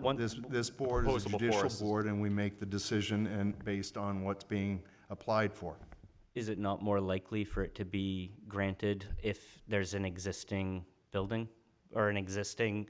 As already stated given you earlier, the there's no, answer. yeah, as stated earlier, there's no precedent between one vote to another. So what's before us tonight is a proposal for 24. While what was said there, I'm with you, it sounds like it's opening up for something else currently outside of our purview. What we have before us tonight is 24. And then if there were any changes following that, then it would come back before us Okay. again. Thank you so much for your time. And my thought on that is it says start with 24 as in general that there is lack of housing within New Hampshire, and those 24 would start to help that, not directed at that particular property, is Okay. my interpretation. Thank you so much. All right, Mr. Peliquin and Mr. Cleary, come on up and you have the rebuttal. Thank you, Mr. Chairman. Can I, one thing I'd like to do is just talk one thing on the traffic or accidents. All I said was that there was no accidents at the intersection of the church property and Hampstead Road. And this traffic report reports 4 accidents from 4/1/2019 to 4/29/2024 within this vicinity, within the locus of this property. And I will submit this. This is from the Derry Police Department and their logs. Good. So just so that there's no thing underhanded there. Okay. Yeah, Then- and I'll take partial responsibility for my Sure. being jovial at the moment. And Yeah, it's all good. Thank you. It And will then teach I me. will submit our traffic report, although I do not expect you guys to digest all this. This is really for the planning board level as far as I'm concerned, but it does say things like there's no new traffic lanes needed, it's negligible, drop in the bucket, so to speak, in terms of the arterial of Hampstead Road and how it exists today. Okay. As a state-maintained road. When you're done, just hand that to Mr. Mackey. We'll stuff it in the file so it's on record and noted. Did you have a traffic count there, or, all right, we'll take that. Did you have a traffic count there? Can you sort that out for me? Can you speak in the microphone? We'll replay it, Mr. Tripp. There is traffic counts within that traffic report as just submitted. Further, Hang on just a second, Mr. Peliquin, so we can give you your undivided attention. Go down to Mr. Burgess and Thank you. have one left. this report was done by a professional traffic engineer out of Andover, Mass, named Mr. Jeffrey Dirk. He's a professional engineer in Connecticut, Massachusetts, Maine, New Hampshire, Rhode Island, and Virginia. This is what he does, traffic reports. In the past, I would have used Stephen Pernaugh, who was very well renowned in the state for a whole number of years, but Stephen has since retired. and has referred us to this gentleman, and he seemed to do a pretty good job. Basically, I'm just going to go off memory, so I don't have to go through this whole thing, but there's the traffic count on that road is between 8,000 something per day. And he outlines what our traffic count would be based on a typical one-bedroom condominium unit would generate. And his results are basically it's a drop in the bucket, and it does not need, there would be no stacking, queuing issues, and other things at the intersection, or need for a left or right-hand turn lane and things along that line. Those are the critical things on the traffic report. Okay, so I submitted that information just for your use. Now we'll probably try to flesh out condominium versus apartment and things like that. I'll let Charlie talk to that. Can I ask a question before they get started? Yes. All right. The sheet that shows the condominiums, I can see that there's some dimensional numbers provided, but I can't read them because it's like 0.5 font. So what is the type A unit square footage?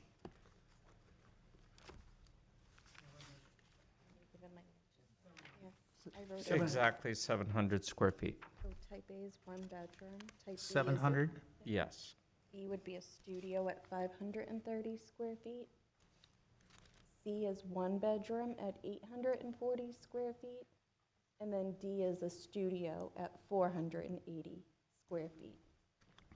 And correct me if I'm wrong. Yes, you are absolutely correct, Ms. Moran. Thank you. All right, can we do a little breakdown on how many type As are there? I'm very type A. Yep, there's, One. I thought he broke it down. Mr. Chair, before we get into that, may I ask how it might be relevant to the 24 units? Say again? Before we get into how many of those, can I ask how the question may be relevant? Well, I'm wondering what the property values of the condominiums would be, and it'd be interesting to know what the square footage of the units are prior to that. Thank you.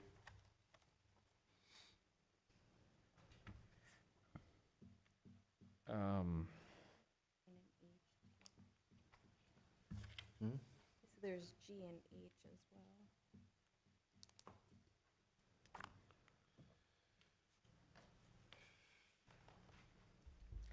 1, 2, 3, 4. I'd have to go floor by floor. I wasn't prepared to answer that, so.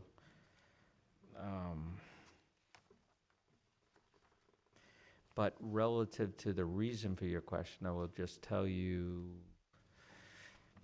it's going to be, well, it's not going to minimal. If you have a 590 square foot or a 700 square foot apartment, there's going to be a different, or condominium, there'll be a difference in a price. And I think that's what you're saying. I don't know what that proportion is, but at any given time, what that cost is. Yeah. Well, the other reason that I was interested in the square footage was there was a comment made that an apartment is going to be a smaller size unit than a. Not necessarily. No. What? Not necessarily. No, that's not true. Okay. All set? Yep. Okay, very good. Go ahead with your rebuttal, Thank you. Mr. Thank you, Mr. Chairman. So one of the reasons we set up our presentation when we did is we knew the board was going to have to address this public good, public interest, substantial justice criteria. We are more focused on the entire East Derry, town of Derry public interest. That goes to sort of the root of some of our arguments about the demand for housing, conserving buildings and land, not bringing bulldozers and excavators onto this property, wetland conservation, whatnot. I understand to some extent the concerns of the abutters. I think we mentioned that the Patels intended to be very strict property managers on this property for as long as they are in control. I don't know exactly how long that's going to be, but they did intend to own it for a period of years as an investment. I don't agree that apartments or the suggestion that renters are bad for a community. In this particular building, you may not know whether people own or rent. I could see these people being very helpful to the community and the neighborhood. So I think it's a little bit discriminatory to suggest that that's a reason this shouldn't be approved. The first gentleman that spoke mentioned to the board that there aren't that many 2-acre lots in this district. That he said there's quite a few under 2 acres. there's an older part of the community that's non-conforming. Right. And this property will not be conforming. That doesn't mean that it isn't entitled to consideration. There was talk about what else could be done with this building. Why can't the Bishop of Manchester and the Patels get together and figure out what can happen to it? And by the way, not to throw you off, but not specifically those two parties, but I think that in relation to the struggle of the density of this project, I think that's the part that gets ironed out of all of this. Yeah, and we are where we are because the Bishop of Manchester is selling it and the Patels are only the buyer. There isn't a joint effort. We're here for the variance because the market is driving this project. Mr. Clear, if I may interrupt, Mr. Perkins took me to a question I wanted to get to following this, but I'm going to kind of hijack it here. Mr. Foley brought up the point of he had a tough time seeing that it couldn't be used for a conforming use. And under the literal enforcements of the hardship, you noted that repurposing the building results in many benefits to the community, including conservation, environmental, historical. My question would be, could it be argued that the bishop's restriction to only allow residential is creating a hardship? Because this could be used as a residential center, which would allow the building to be repurposed, that would serve benefits to the community, that would include conservation, environmental, historical, that the self-created hardship is why we're here today. Because the Roman Catholic Church puts restrictions on what its properties can be used for? Yes.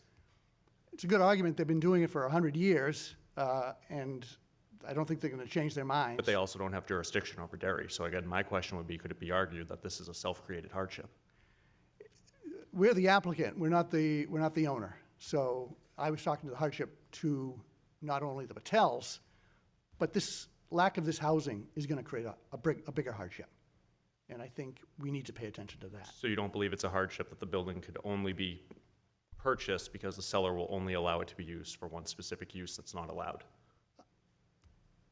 I think there's a hardship in the property itself as it's set up. I think the Roman Catholic bishops' deed restrictions create some hardships, but I don't think it's self-created for the applicant, if that answers the question. I think you had made the comment about, and you're dancing around the discrimination aspect of this, and this town and the community understands the work. I don't want to say workforce housing because you've proclaimed that's not how this is being established, and it's supported by code enforcement in that regard. But this community also has its own designs for where workforce or work-related housing should be going. And the question becomes, does it belong in the rural aspect in this nature out in East Derry in that location, or is it more deserving to be in the nucleus of the community, such as other proposals have been consistent to be brought forward and produced? I think the answer there is, one, the property and the building exists now. They need to be used for something. And secondly, this market that the Patels are driving towards to occupy these units, I don't see, there's no traffic impact as we've disclosed. I don't see the impact to the neighborhood. I disagree with the alteration of the character of the neighborhood. I think these residents could be great citizens, great neighbors. I don't see that connection. And I think one of the things that this board argued in the transitional housing application was who controls it long-term. And the best intentions of the current owner are not guaranteed in 10, 20, 30, 40, 50 years from now. In fact, in 2050, there's projections that the housing that we're overbuilding in this state currently won't be necessary anymore. And is that to say that housing is going to start to go the way that commercial buildings are going now since the pandemic, right? And then what are you going to do with those? And I think that's part of the caution that this board has had in the prior application. And so it comes down to how does this fit that part of the community? Right. I mean, there's definitely, with the prior application, there's definitely some characteristics of the population and the less permanency that are totally different than the type of occupants we're proposing. We don't see our occupants as different than the neighbors that live there now. As to the long-term effect, I can only go with what the town's master plan is telling us. And they're saying, make some accommodations. We need it.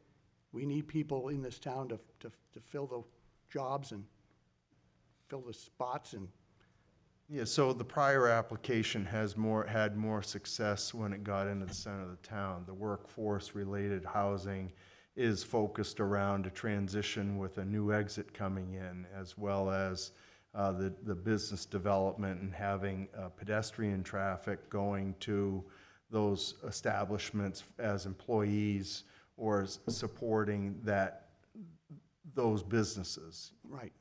This location is not a walkable pedestrian kind of thing, and so you have to wonder again, how is that going to fit? And in the light of what the state's trying to accomplish as far as workforce development, does Derry need to adopt this specific plan to accommodate the goals that you're citing for the need of this application? yeah, our occupants, our residents will have cars and they'll have good jobs. And so they won't need to live downtown. They'll be the same as everybody else in the neighborhood. Okay. That's the difference, in my opinion. Got it. Okay. I don't want to throw you off anymore. You still have rebuttal, Mr. Peliquin.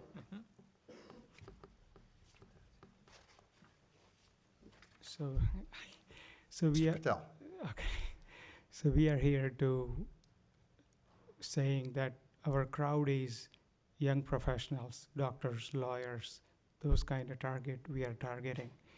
We are not targeting any kind of those other people. So those people have a car, those people work from home, this kind of modern home. So this is what our target audience are. Yep, I understand. But you also know under Fair Housing Act, you can't discriminate and you can't say, well, what kind of job do you have? I'm sorry, we're not going to accept you here. Condominiums, on the other hand, true condominiums in the sense of the definition, make people qualify for that mortgage, and that makes them fall into that criteria, whereas apartments do not. That's right, yeah. Also, we are targeting, like, say my kids grow up and graduate, where they gonna live. So this is the kind we are targeting. Those people will be living there. I understand. People grow up in East Derry. They don't want to live in Manchester downtown. My kids grow up in East Derry.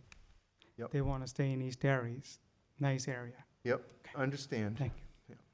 Thank you. Ms. Peliquin, you want to come back up? And I don't want to throw you off anymore. You have rebuttal, and please feel free. The only other issue is our calculations was that with the third floor construction, this was going to be closer to 23,000 square feet. Okay. Total livable area. And, you know, I heard that it's a farming type of neighborhood to an extent. The point is that this building is there. It's available, and it's a residential area. And you have non-conforming lots. And the people are going to be working and living inside the building, parking in the existing parking lot. I don't see it affecting the character of the neighborhood. I can see an idea that it will, but I don't see it happening the way the Patels have it planned. It's a well-buffered parcel. It's well-buffered. It sits back, it's entirely buffered by trees, and there's no change of that scenery. Further, by adding the floor, that's just using a massive open space of a ceiling. We're not changing the peak. The building doesn't get higher. Yep. We're changing a roof line and adding a floor to accommodate the airspace within the building, basically. 16-foot high walls to the eave, perhaps? I believe so. Okay. And the steeple would come off and things like that. There'd be some Okay. things like I think you made reference to broker opinion on there, if you wanted to read that in, or cite that any clearly. I don't know whether it was just passing, but it's in your documents. Just want to make sure you have that on the record if you wish to speak to it in any more depth. Usually read that into the record.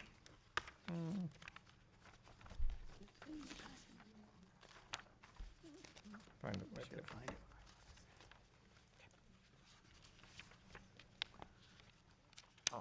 It's only one page. Yeah, it's, you know, you made it in brief passing in your introduction. You're welcome to speak to it. It's part of your packet, so I just want to make sure if it's significant that you have opportunity to properly introduce it for, Sure.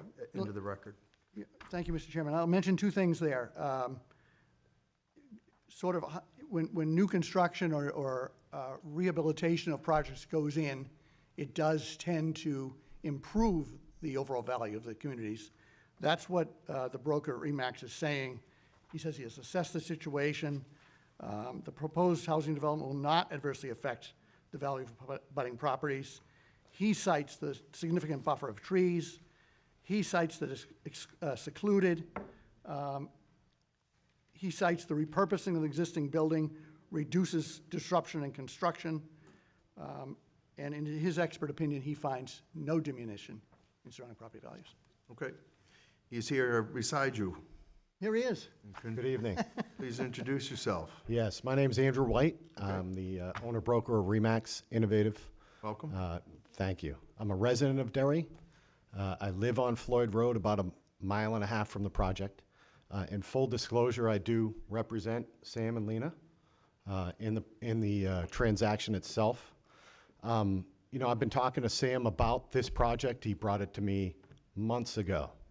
And so when I talk to clients about property like this in non-conforming sections of town, and again, you know, I'm a resident of town.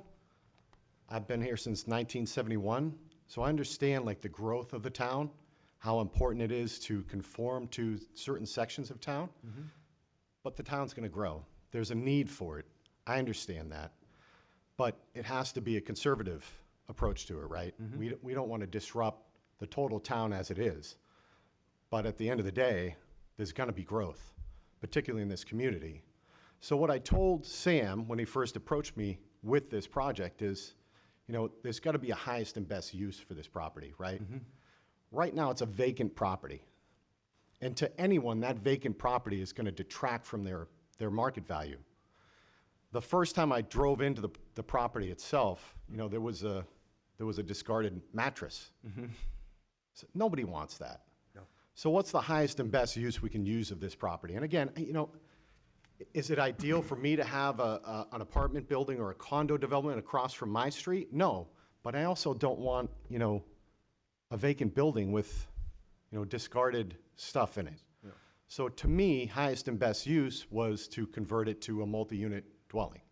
Whether that's an apartment building, a condo building, to me, really wouldn't matter. As long as it's being used, and the housing demand, from my perspective, it's through the roof. There are people that can't afford anything to live in, whether it's rental or purchase. So it suits the needs of what the community and the town needs. And, you know, one thing to really consider strongly, that property is gonna get developed someday. whether it's by Sam and Lena, who actually live in East Derry, or by some developer from Boston or Providence or New York, it will get developed. It really is an economic thing. What they're selling it for, Sam's developing it and Lena developing it from an economic sense. If he could get it for $50,000, yeah, he could put a road in and he could put 4 houses up. But that's not the reality of the situation. So he's doing what's economically feasible for that area. And I completely get it. I mean, there's residents here, right? They don't want to see development like that in their neighborhood. I get it. I empathize with that. But there's going to be growth. This is, to me, it's a good form of growth for East Derry. And again, I live in East Derry. This is a 1.5 miles from my house. They live in East Derry. It's a good situation for them to be developing it, owning it, running it, managing it, and at some point, maybe they will sell off condos. That's their prerogative to do that. It's a great situation for them. It's a great situation for East Derry. Otherwise, you're going to have to tear the building down and develop the property. And like I said, from my professional opinion, and I've been doing this since 1995 in the town of Derry, selling and developing property and working with builders and developers, it's a good situation and it's economically feasible to do what he's doing. In terms of market value, will it detract from the surrounding communities, the surrounding homeowners, the surrounding property owners? And I would look to Old Chester Road. The old East Derry Hospital was developed into 12 units. That's about 6,500 square feet. If you look at the recent sales within the past 12 months, up and down Old Chester Road, there are 2 houses that sold. One sold for $40,000 over asking, one sold for $60,000 over asking. Now again, in this market, everything's selling for over asking. But in my professional opinion, I don't think it's going to detract from the neighbor's actual market value of their houses, particularly when you consider what's there now, a vacant building not being used. So to me, this project makes a lot of sense. And again, in full disclosure, I do represent them. But in my professional opinion, of almost 3 decades of selling property in this town, it's going to be the best thing for East Derry at this point. Because the diocese is not going to sell this thing for $50,000 or $100,000. If they were to sell it for that price, it already would have been purchased and developed. This thing has been available for 2 years, and no developer has stepped up and purchased it to put in single-family housing simply because of the economics of the situation. And I'm happy to talk to anyone in the room about market value, about the market value of their house and how this would impact their house. I'm happy to provide my expert opinion. My opinion as an East Derry resident is that you have people that live in East Derry that are doing this project. This is not people coming from outside our community to do this. Mr. White, I want to stop you there. Sure. Because the second time you brought that up. So you've mentioned that if it doesn't happen tonight, a developer from outside the state would come in and this will be inevitable. How is that possible with the current ordinance? Because that threat to me is completely empty, because if it got, in the event that we declined it, now someone else comes before it, why would they then just be grandfathered in? It's Craig Corbett. Yes.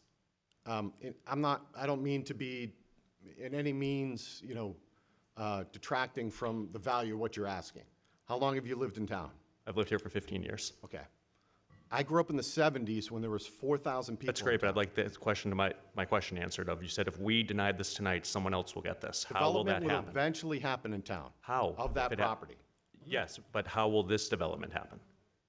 I'm not sure, but it will.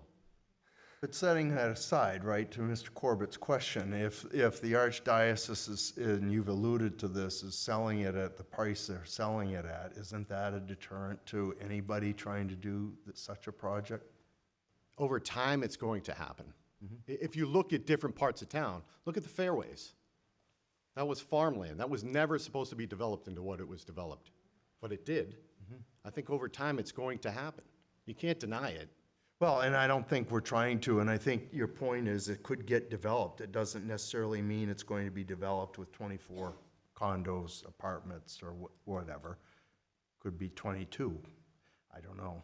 Could be something that fits the ordinance. It could be something that, as Mr. Corbett says, fits the ordinance. Under the economics, yes. I mean, if the economics change. Right, but again, and I understand the economics part, we've also, in my opinion, to everybody, I think we veered more into a venture of support rather than just property values here. But again, that goes back to my hardship question of the church is trying to force a hardship of saying the only thing they will allow is something that's not allowed. So I have a tough time saying the church has to drop the price when the hardship exists because of the church's demands. So I'd like to keep it back to just the property value, which is what we're talking about, but I take, I don't want to say offense, it's not the right word, but I don't agree with a few of the items that have been brought up of how this is inevitable and that's because of the price the church is causing. I think that we're missing the fact that they're trying to overrule the jurisdiction on top of it. And that we're saying now this is the only choice when that's not the case. And that it's not inevitable. If it didn't happen tonight, it doesn't mean someone else gets it. So that's just the point that I would like to establish. They would still have to come before for a variance. They would still have to come up and they would have to propose something. It doesn't mean that it would just go through. I think that portion is offensive to say it doesn't matter. You vote it down tonight, it happens in the future. We don't know the future. We don't even know if it'll be next week. Going with yours thing, I think they mean they could develop it. They may not be able to develop it in that building. They can develop the land and put another 6 homes in, which would be just as many people, okay, in the long run, because you got 4 people per home, 2 adults, 2 children, and then if you want to put accessory housing on, then you got But again, Mr. other Burris, there's things. 6 houses allowed? You've got 8 acres, so. Right, and I'm you need just 2 taking- acres per, so that Yeah. would be a maximum of 4. 33% is covered by wetlands, which can't be used, so we're probably looking at 2. So even if there was a Then you development, couldn't- it again, wouldn't be how would a developable. development of this magnitude be inevitable? See, that's the whole thing, is how would you develop anything? And where, you're buying property in this town, okay, it's way more expensive than normal, it has been in the future, past, and it just wouldn't be affordable, period. Well, I think that, the dispute, Mr. Burgess, is only that it's presumptive, not offensive, but presumptive to say that this would never that this will automatically get developed if we don't, it's either going to be us or somebody else. And I think that some dynamics need to change. Perhaps it's the value the diocese sets on this.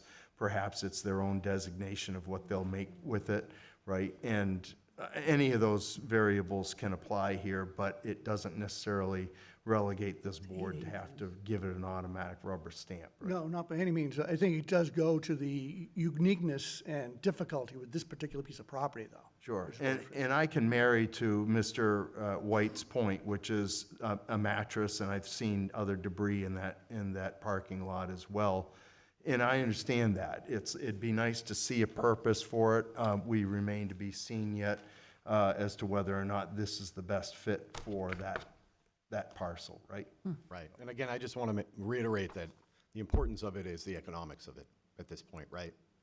You're limited because of what they're asking for the property. And that's obviously backed up by the fact that it's been on the market for 2 years. Yeah, it's not open market either, right? It's just lingering there, and someone stumbles into it, and then it stumbles again, and I suppose it will become more frequent inquiries to it. And there's a lot of people looking to develop properties like that. Yeah. And the fact that it's sitting there on the market, speaks a lot to, what's going to go on with it. Right. It certainly Continue to speaks sit to the asking price. Sorry? It certainly speaks to the asking price, Yep. which I think is kind of the point that Mr. Corbett was getting at. Yeah, and I understand that. But that's also, self-inflicted, so. Right. Okay. Anything else? You're all set, Mr. White? Great, thank you. You're welcome, thank you. I'm all set, Cleary, thank you. You're all set as well. Ms. Pelican, you come back up? Anything left that you'd like to add? Please approve this. No, I'm just kidding. Honestly, the only thing I'd say is that there is value that Sam and Lena Patel, residents of East Derry, upstanding citizens in that community of East Derry, have every intention to do a really good job with this, should this be approved. And they're very sincere on that, and I know they would do a good job. And so it was our best shot, and I hope that you guys take that into consideration. All right, very good. Thank you so much. You are welcome. Thank All you. right. So we're all set. The board can go into deliberation when you'd like, unless there's other questions or aspects that the board I'll would make like the to motion. inquire. I'm going to check with Mr. Dietzel. Mr. Dietzel, you all set? I'm all set, Mr. Chair, thank you. All right, very good. I'll make a motion to go into deliberative session then. And Mr. Burgess has the motion. We need a second, please. Mr. Tripp, you want to help us out? Sure, I'll second that. All right, very good. All in favor of deliberation, say aye. Aye. Aye. Any opposed? Hearing none. Mr., anybody wish to lead off here? Mr. Burgess? I'm here. I guess I'm probably one of the only people who thinks this way, but I think it sounds good. And the reason is, we have given workforce housing downtown Westbury. So I don't see, and I understand that it's against the zoning regulations at the current time. But the use of this building, by not having to tear it down and use it as a condominiums, apartments. Now, where I live on High Street, they put in these buildings next to me, and they were supposed to be all condominiums. Well, after a certain time, you can't sell a condominium, you gotta do something with the property, and you rent it. So he's just saying it right up front, that if he can't sell them all off, then he's going to rent to let us know ahead of time. So at least he's honest about it. But I see the need for this in the town and the state, although we have a lot of workhouse housing, especially down in my area. I just think it's a good idea. Okay. Mr. Tripp?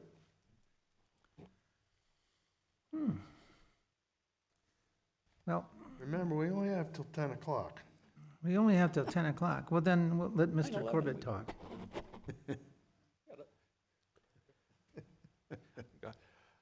There's a lot that went into it, and looking at it, it's a unique lot. I mean, you had eight plus acres, to the point that I brought up to Mr. Burgess, kind of bounce off Mr. Peliquin. A lot of it, though, is surrounded by wetlands.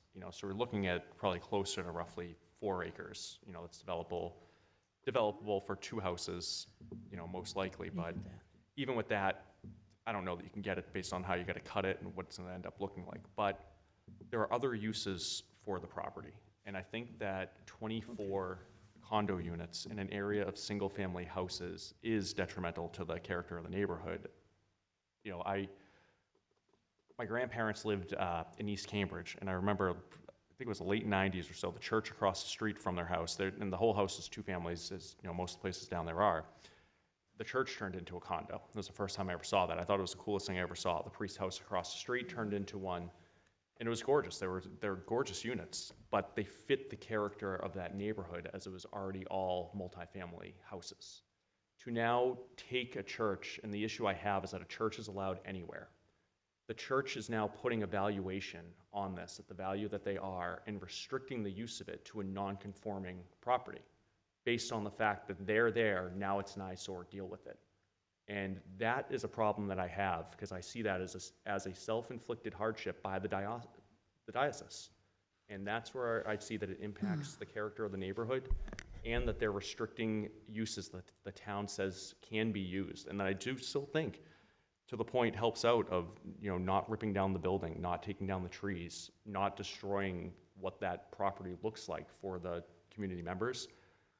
That's where I have a tough time with the condos. If it was in a different area of town, I don't know that I would have an issue with it, but these are the problems I see today. Okay, very good. Mrs. Moran? I have 2 things, responses really, is comparing High Street to Hampstead Road. You can't compare the 2. They're different houses, there's multifamilies, there's more traffic. And then also, Excuse me, that wasn't the point I was trying to make. All I was saying is, those houses next to me were supposed to be condos, and he couldn't get away, couldn't do it, so he rented. That's all I'm saying. That was the only part that was all about. And the other thing is if the church isn't taking care of the property, there is recourse. They need to call the appropriate department to make sure that it is being maintained. So just because they're a church doesn't mean that they can just let the property have trash. So, and I struggle with the wording in the motion for condominium units to apartments. Okay. Mr. Tripp, back to you. Well, one of the things I asked the abutters, especially the abutters that were opposed to this, is why they were opposed. And one of the things was that they were concerned that this was going to become a apartment project. You know, that's probably one of the problems. The bigger problem was the number of units. You know, this is one of these things where 24 units is quite a few. I had asked about what the size of the condominiums were going to be, and you know, it varied from like 480 square feet to 840. You know, this is one of those things where this might be suitable for apartments, as they were concerned about.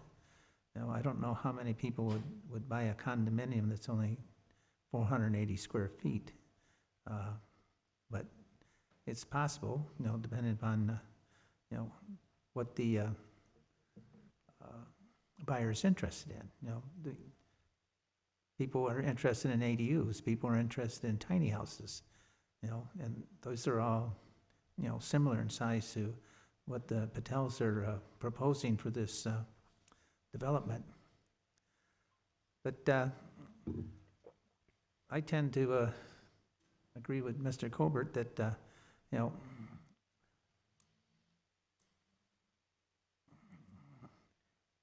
something should be done with the property. You know, if, I know we had the homeless shelter come before us, and that was clearly not, you know, something that was suitable for the area. The project that's proposed right now, I think, is closer to being acceptable for the area, but it should probably be tweaked, you know, for the density. And we should make sure that, yes, they are condominiums and not apartments, because, as I said earlier, you know, people that own property are much more respectful of it and take better care of it, whereas people that are renters, not to disparage renters, they have no investment in it, you know.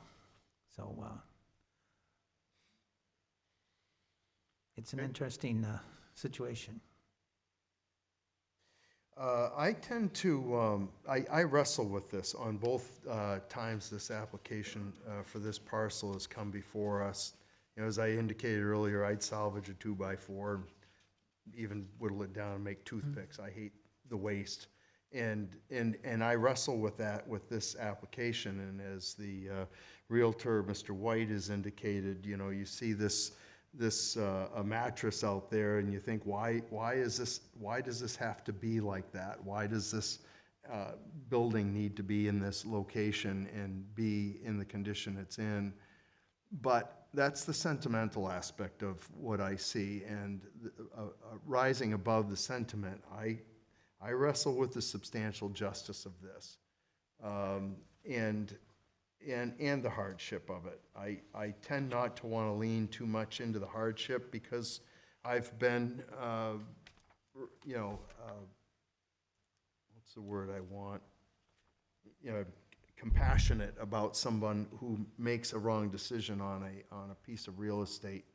It's not like a 25-cent piece of bubble gum and a gumball machine. You know, it's a major investment, which the Archdiocese does. However, there was plenty of warning that this was not a good location and not a good investment to do. And so I wrestle with coming back and creating this density and this impact in such a remote area that just clearly isn't designed for it, in my view, not to this density. And I don't know what to do with this building, but it doesn't feel right to impose this proposal in that area. So that's where I'm leaning.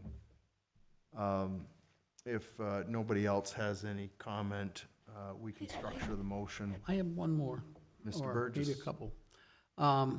First, I think if we were to build houses in there, it would cost us more money because you have children going to school, and they'd, that's one of the reasons, because you have single-family units, low cost to the community, to the town of Derry, it costs us less than taxes because of that, That's one. I forget what the other one is right now, so I guess I'm done. Okay, well, you'll have opportunity to chime back in if you'd like, and when you establish your vote as well.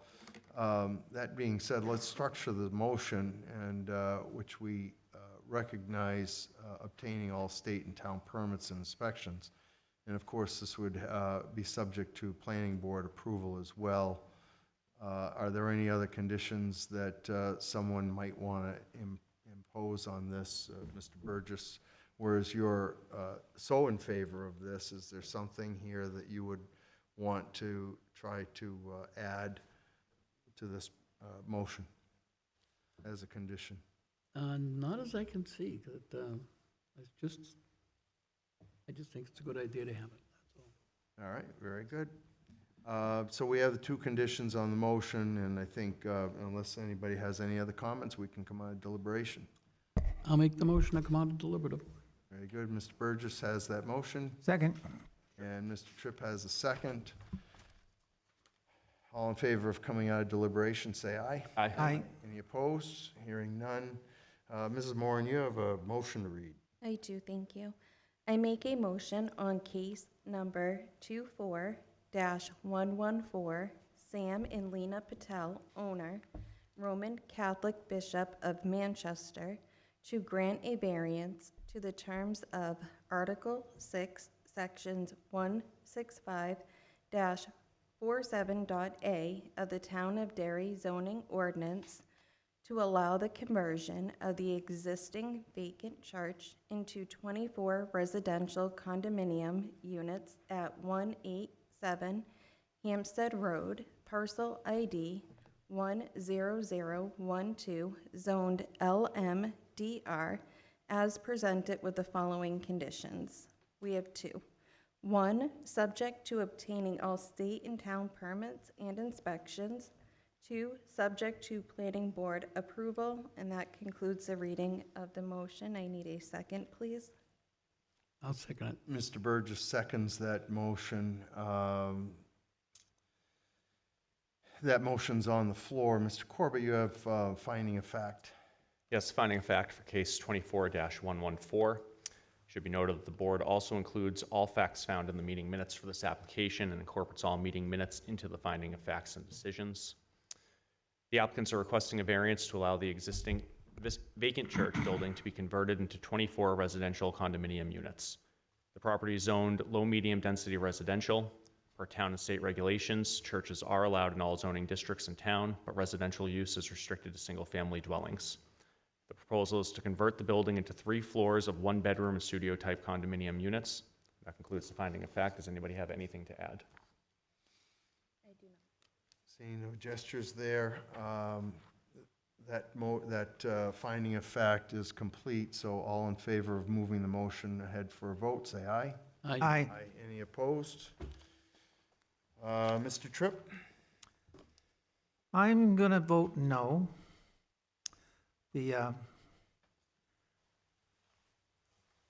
It's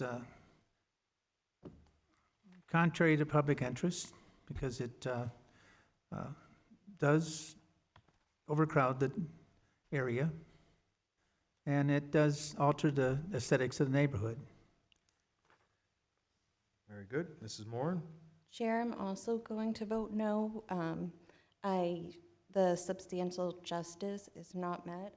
I feel it's too much for that one spot. Okay, Mr. Burgess. I'm going to vote yes. Okay. Mr. Corbett. I'd like to note, much like the work that the Patels have done with the East Derry General Store, maintaining the 200-year history and really just doing a great job with everything in the community. I appreciate the efforts of trying to build something that will maintain that with the existing structure. But unfortunately, I do think, I got to vote no. I think it does go against substantial justice, as it would alter the characteristics of the neighborhood. And I'd also feel that the seller of or the current owner of the property has created this hardship, and I don't think that it's met that requirement either.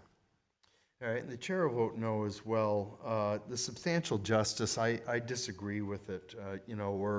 You've got a vacant building that the Archdiocese owns, and their price point on this building that they can't use is so inflated that it's forcing all this density of this project in order to make this parcel useful for residential housing. So I disagree on the substantial justice. So that vote is, for the board, is 4-1 opposed. Anybody, of course, aggrieved by this decision has 30 days to ask this board for reconsideration. After that, recourse would be to Superior Court or its affiliate as appointed by the state. All right. Thank you very much, folks.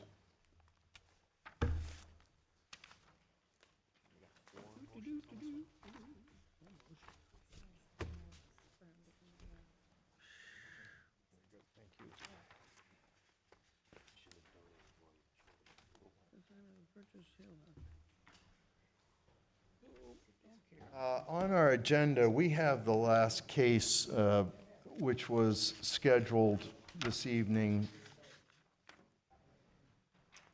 which was the Ritvo Cabezas application 24-117. I am believing we will not get to that by 10 o'clock. You folks are welcome to stick it out if you'd like, or this board can table you to the next meeting. You'll be the first ones heard. All right, Mr. Cabezas. Yeah, we can wait and see what happens. All right, so you don't want us to release it at this point? No. Okay, very good. It would be the third Thursday. It wouldn't be next week. Yep. Okay. I want him to show up. It'll be just before Crystal. All right, we're gonna have to do some house cleaning on these files. Yeah, on this 4 piece. All right, next case up is 19 Elm Street Development LLC, owner Town of Derry.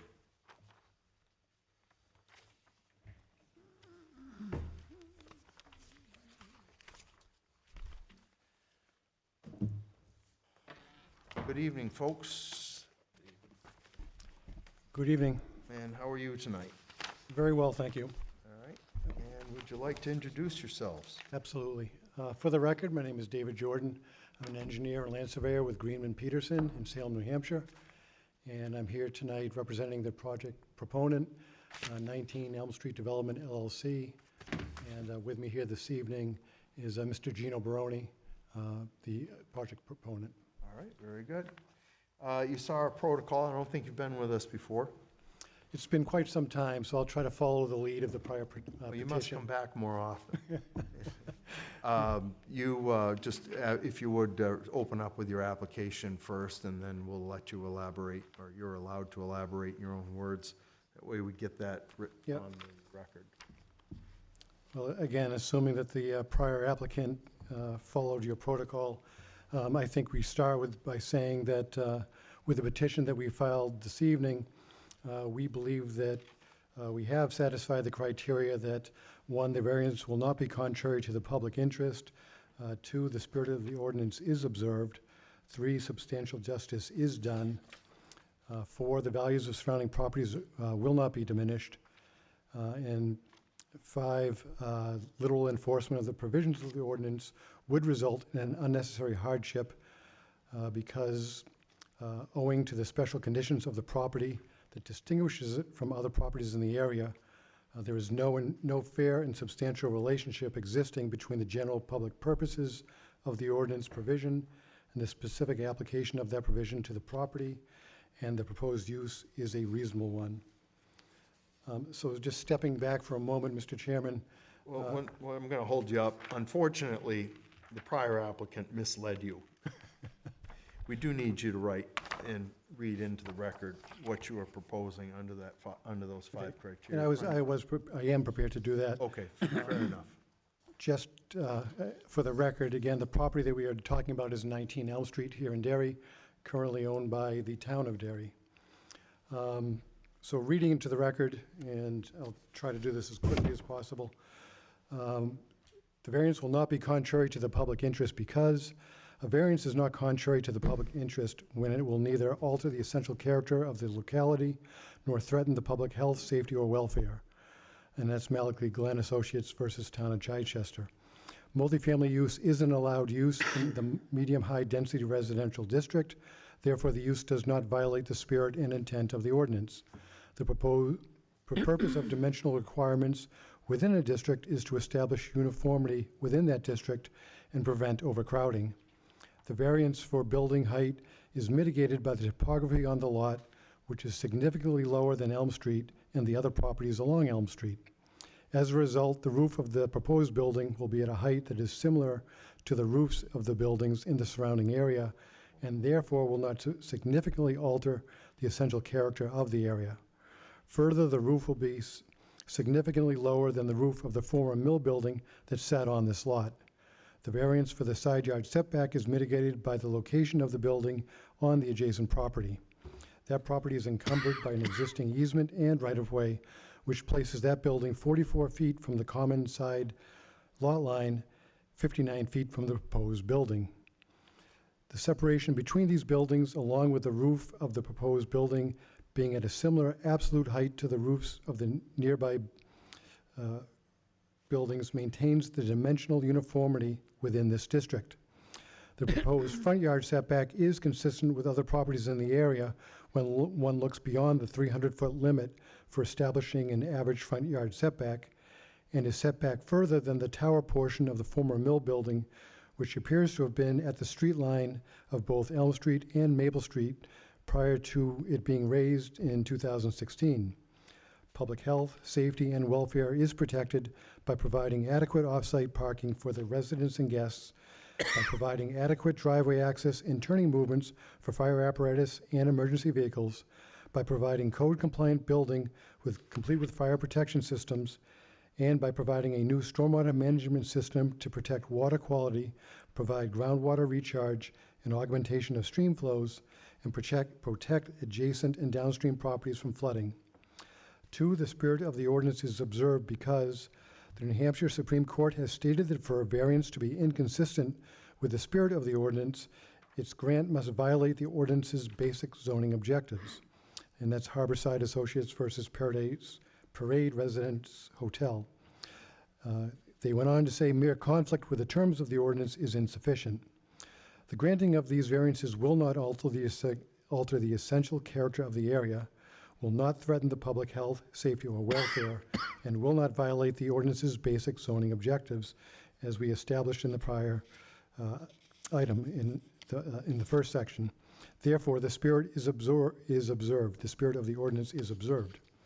Likewise, the granting of these variances will neither injure nor infringe upon the public or private rights of others.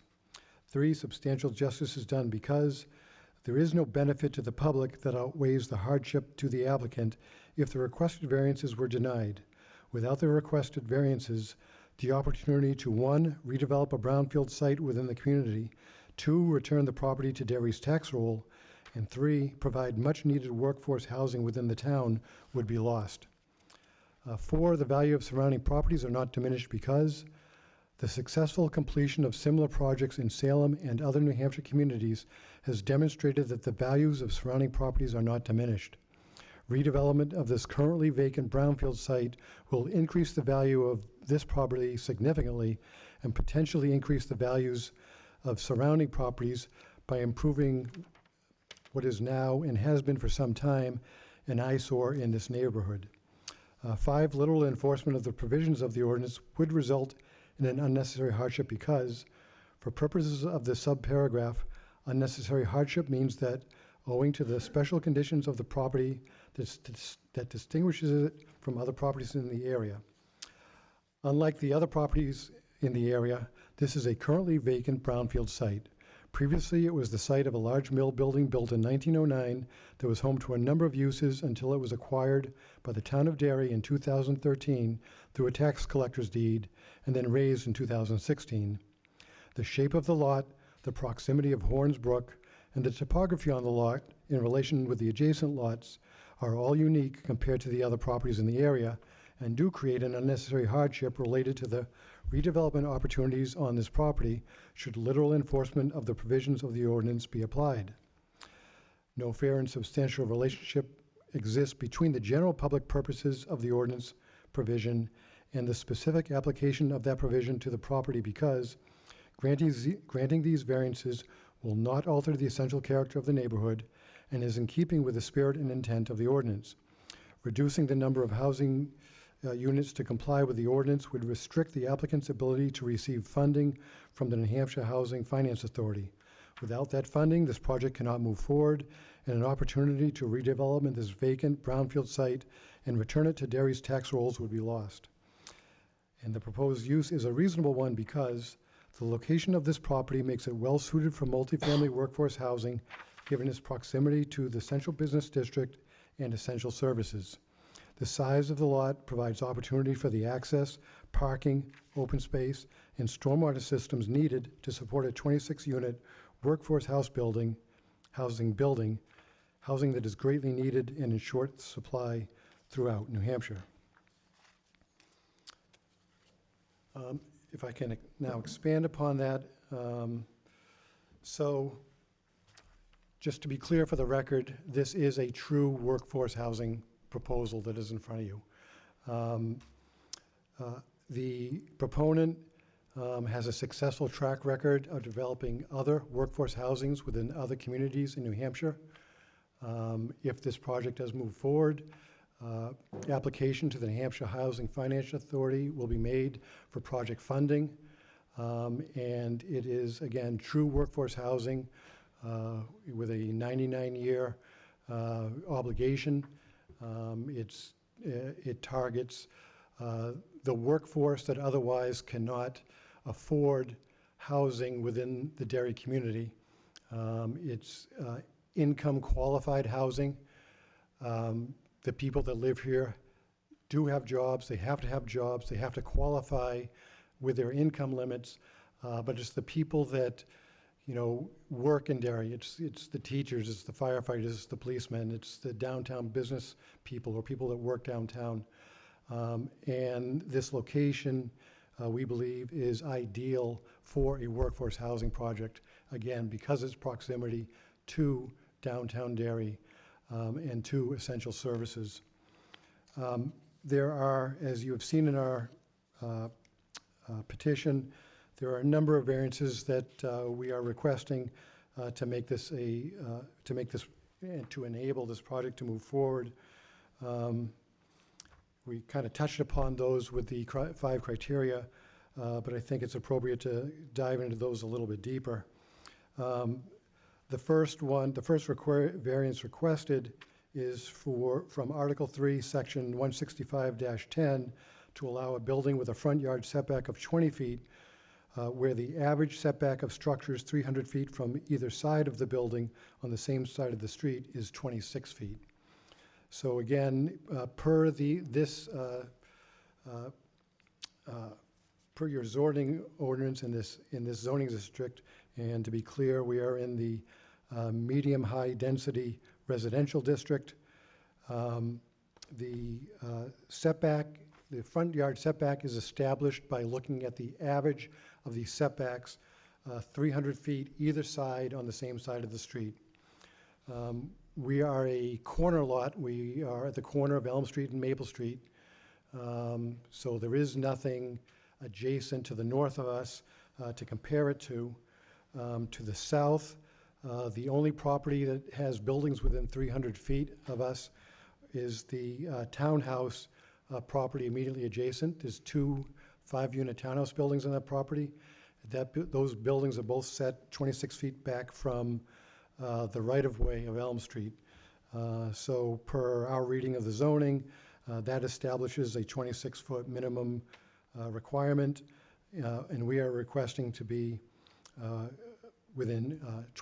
to be at 20 feet with the building that we're proposing to put on this property.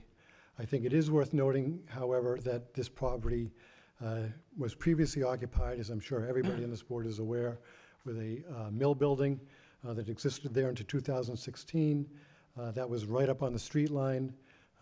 There was included in your packet, a historic photo of that building. There's also some aerial photos from 2010 that show the proximity of that building that previously existed on this property, and it was literally right on the street line along Elm Street. As referenced in the 5 criteria, the hardship on this property being the shape of the lot. We have Horns Brook on the back of the property. It's a triangular shaped lot. We have a sewer easement that runs across the back of the property and also along the side of the property. It severely restricts where a building of any type can be placed on this property. Therefore, we are seeking a relief to the front yard setback area.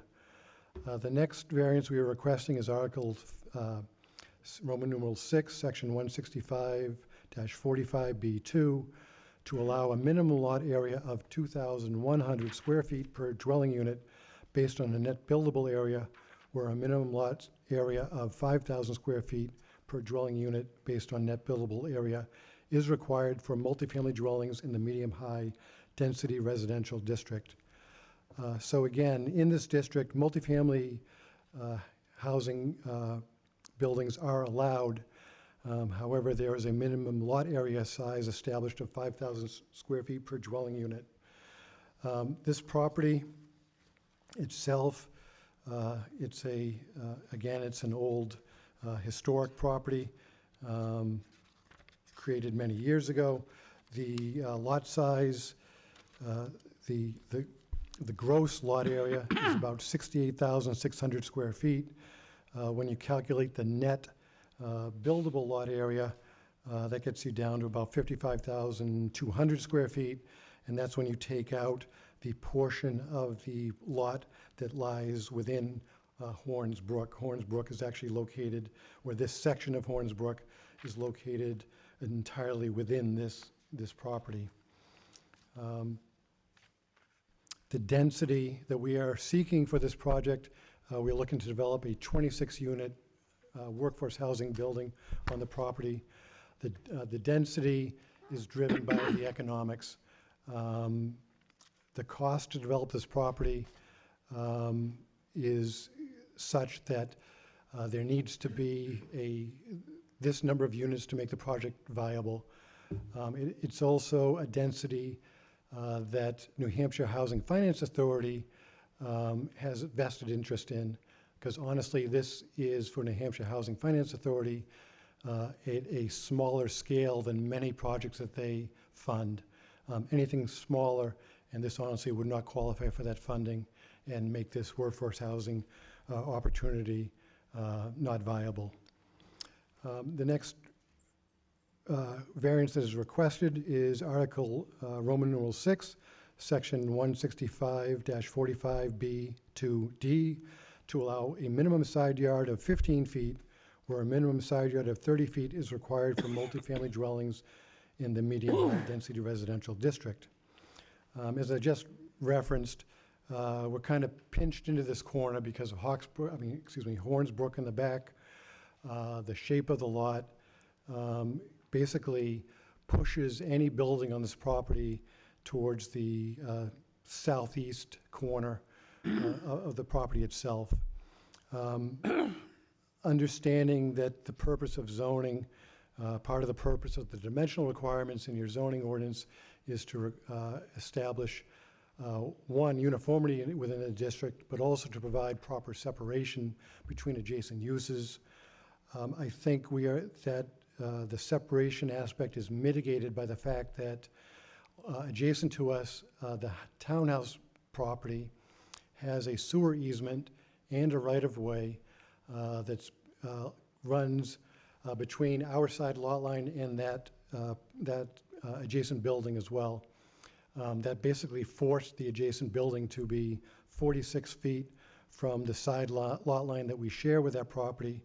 You add the additional 15 feet that we are set back from that same property line, so the proposed buildings are in fact 59 feet apart. So I think the intent of the zoning to provide separation between adjacent buildings is accomplished in this situation.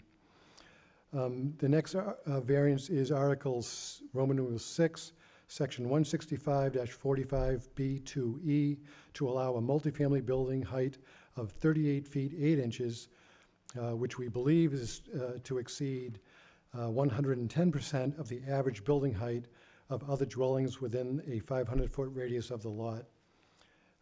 So again, the height limitation in this district is dictated by the average height of other buildings within 500 feet of this property. We included in our variance application packet an exhibit that basically shows all of the properties within that 500-foot radius. We counted them up. There's about 50 of them, plus or minus. The way building height is measured, it is the average finished grade around the building to the midpoint height, the midpoint of the roof of the structure. We understand that most of the other existing structures within this radius are two-story dwellings. So I think without actually going through the exercise of calculating average heights of 50 plus or minus existing structures, it's fair to say that we are exceeding that with our requested building height. But again, in terms of mitigating factors, those of you that are familiar with the site and have driven by understand that once you get onto the site itself where the building is going to be constructed sits anywhere from 6 to 12 feet below Elm Street.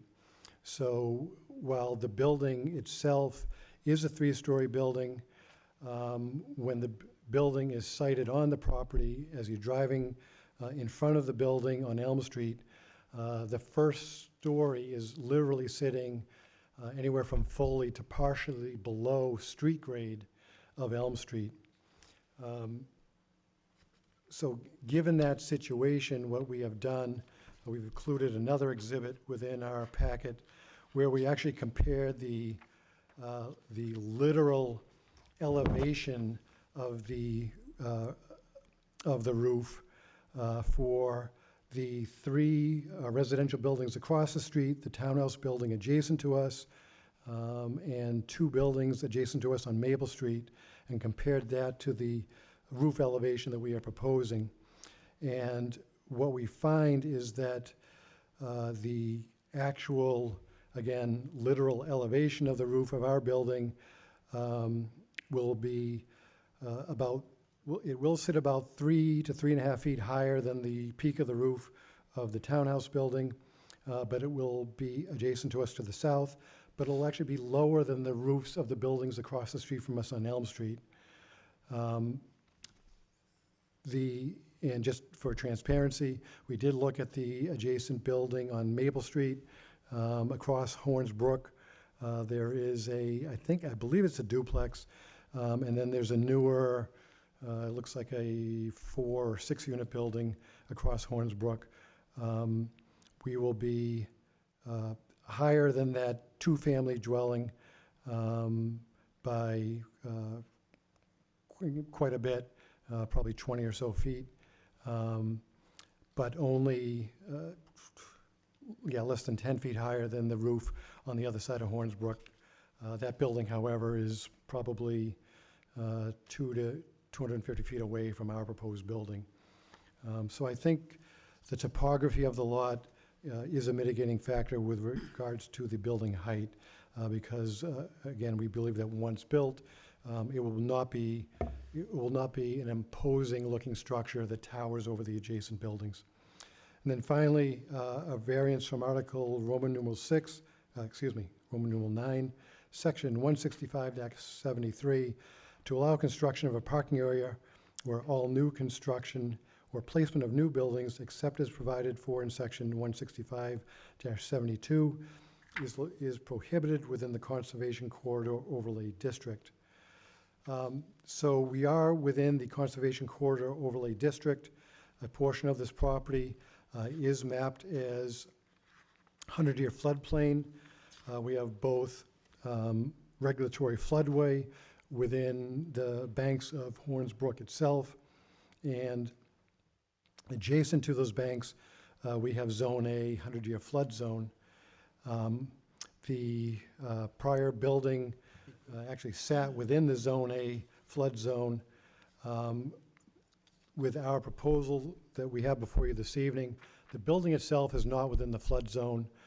The only activity occurring within the flood zone is going to be the construction of the parking lot to support this building. In conjunction with this proposal, we do believe that we are satisfying the purposes of Article Roman numeral 9, Section 165-70, which states the purpose is to regulate uses in important wetland and watershed areas.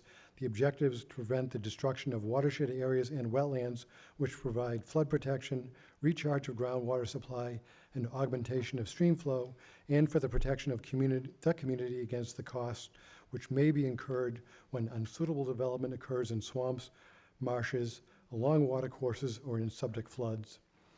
So again, as I stated, the proposed work that the work we are proposing with the Conservation Corridor District is a creation of a paved parking area. Associated with that work, we are doing some grading, we have a retaining wall, and there's stormwater BMPs. The work proposed is limited to the 100-year flood zone. No work is proposed within the regulatory floodway. The stormwater BMPs will actually improve the situation that has existed out there for many years in the fact that they will be designed to comply with all current local and state stormwater regulations and include underground and/or bioretention areas, above ground bioretention areas to provide groundwater recharge, which protects groundwater supplies and augmentation of stream flows.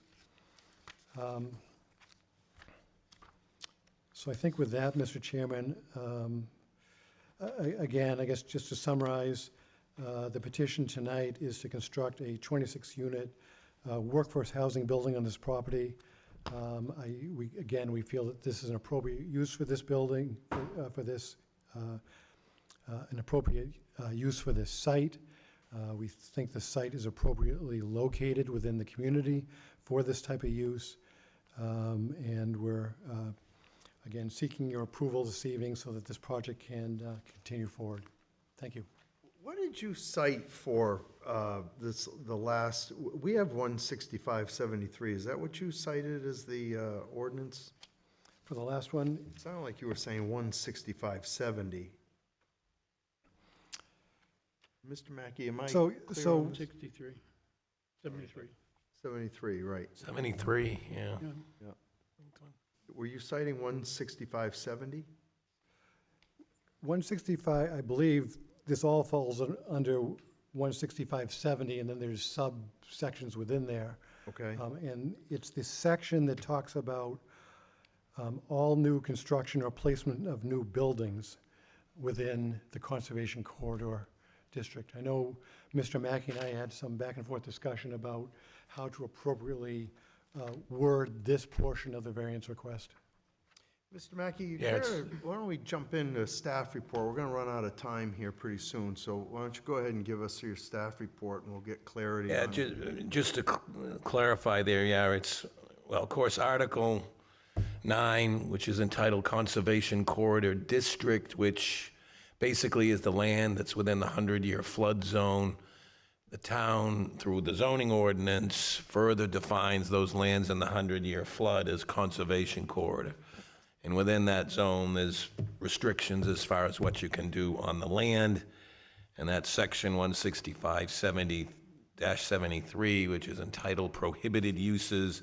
And that's where it talks about all new construction or placement of new buildings is prohibited. So that's why that particular section was cited.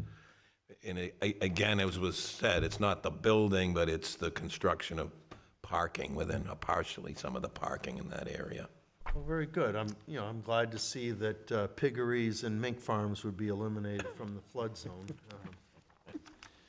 But continuing on with my staff report, again, this project is for true workforce housing as opposed to, I know that came up in the last discussion and it was mentioned a couple times, which wasn't, but this is meant to be true workforce housing as defined by the state, I guess, and would follow those guidelines. Again, property zone, medium high density residential, which does allow for multifamily. There's, again, several variances here, as was already reiterated. One, more units than would typically be allowed under the zoning. The density, based on, again, the net buildable area, which is, once you take out basically the wetlands and poorly drained soils, that sort of thing, then you come up with a net buildable area. And I think if you do the math based on 5,000 square feet per dwelling unit, you come up with something like 11 as opposed to the 26 based on net buildable. So they're asking for a variance there. And then it was talked about the front and side setbacks. On the side, it's typically 30 feet. They're asking, I think, for about 15, and then that front for the 20 feet. And what else? And they talked about the average height. They're seeking a variance there. And then to have the parking that we already talked about. I know the applicant has a purchase and sale with the town currently. Obviously, if this were to be approved, the next step would be the planning board. They are asking for some relief on the number of parking spaces, but again, that's through a waiver with the planning board. That wouldn't be the purview of this board. Again, I think if you do the math, and it's 2 spaces per unit, it would be 52 versus 39, but again, that's planning board. The only other thing I would bring up, and it's more for the engineers, if this project does go further, well, I should back up a little. I think as everybody's kind of aware, there is some ongoing environmental site remediation going on over there between the town and the state and EPA and brownfield site, I guess, and there is more stuff. I think the developer's been made aware of that. Going forward, there may be there's a couple of areas, I guess. I have a report here, a memo from Mike Fowler if the board wants it, but there is ongoing remediation still taking place. And then lastly, I was just today provided with a report, I guess, that was done in 2016, not something, again, really the purview of this board, but apparently there was a study done, and probably the applicants aren't even aware of this yet, but there was a study done that looked at were the Hood Pond Dam to breach, what the effect would be of the properties downstream, and it would have some effect on this property, so something for the engineer to take a look at. And I certainly have that information, but not really relevant to the board here, so that's what I have for now. As the time is ticking down, let's see if we can consolidate where we're at. You have town council here, Rep? You want, okay.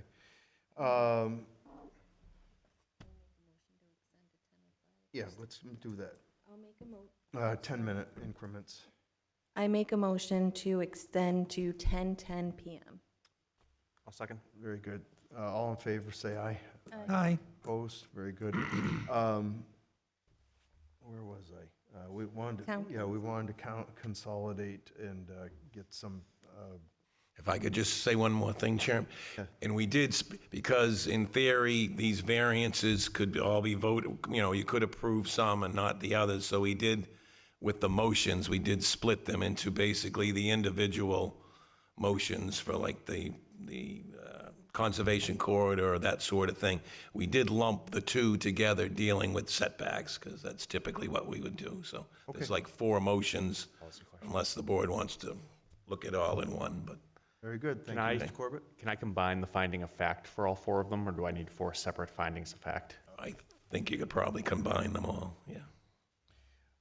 Anybody have any questions for the applicant, narrowly, and, just kind of think we're gonna conclude in about 15 minutes, so just get your thoughts in order so we can continue this to the next meeting. I would kind of suggest we wait till the next meeting. We're running over right now. You have any thoughts you need? Not at this time. Very good. I don't want to just go to public, which could take us in a prolonged stance, but you have town council where this is a town parcel. You wish to speak to this, Mr. Cheritorello? If you'd like to come up.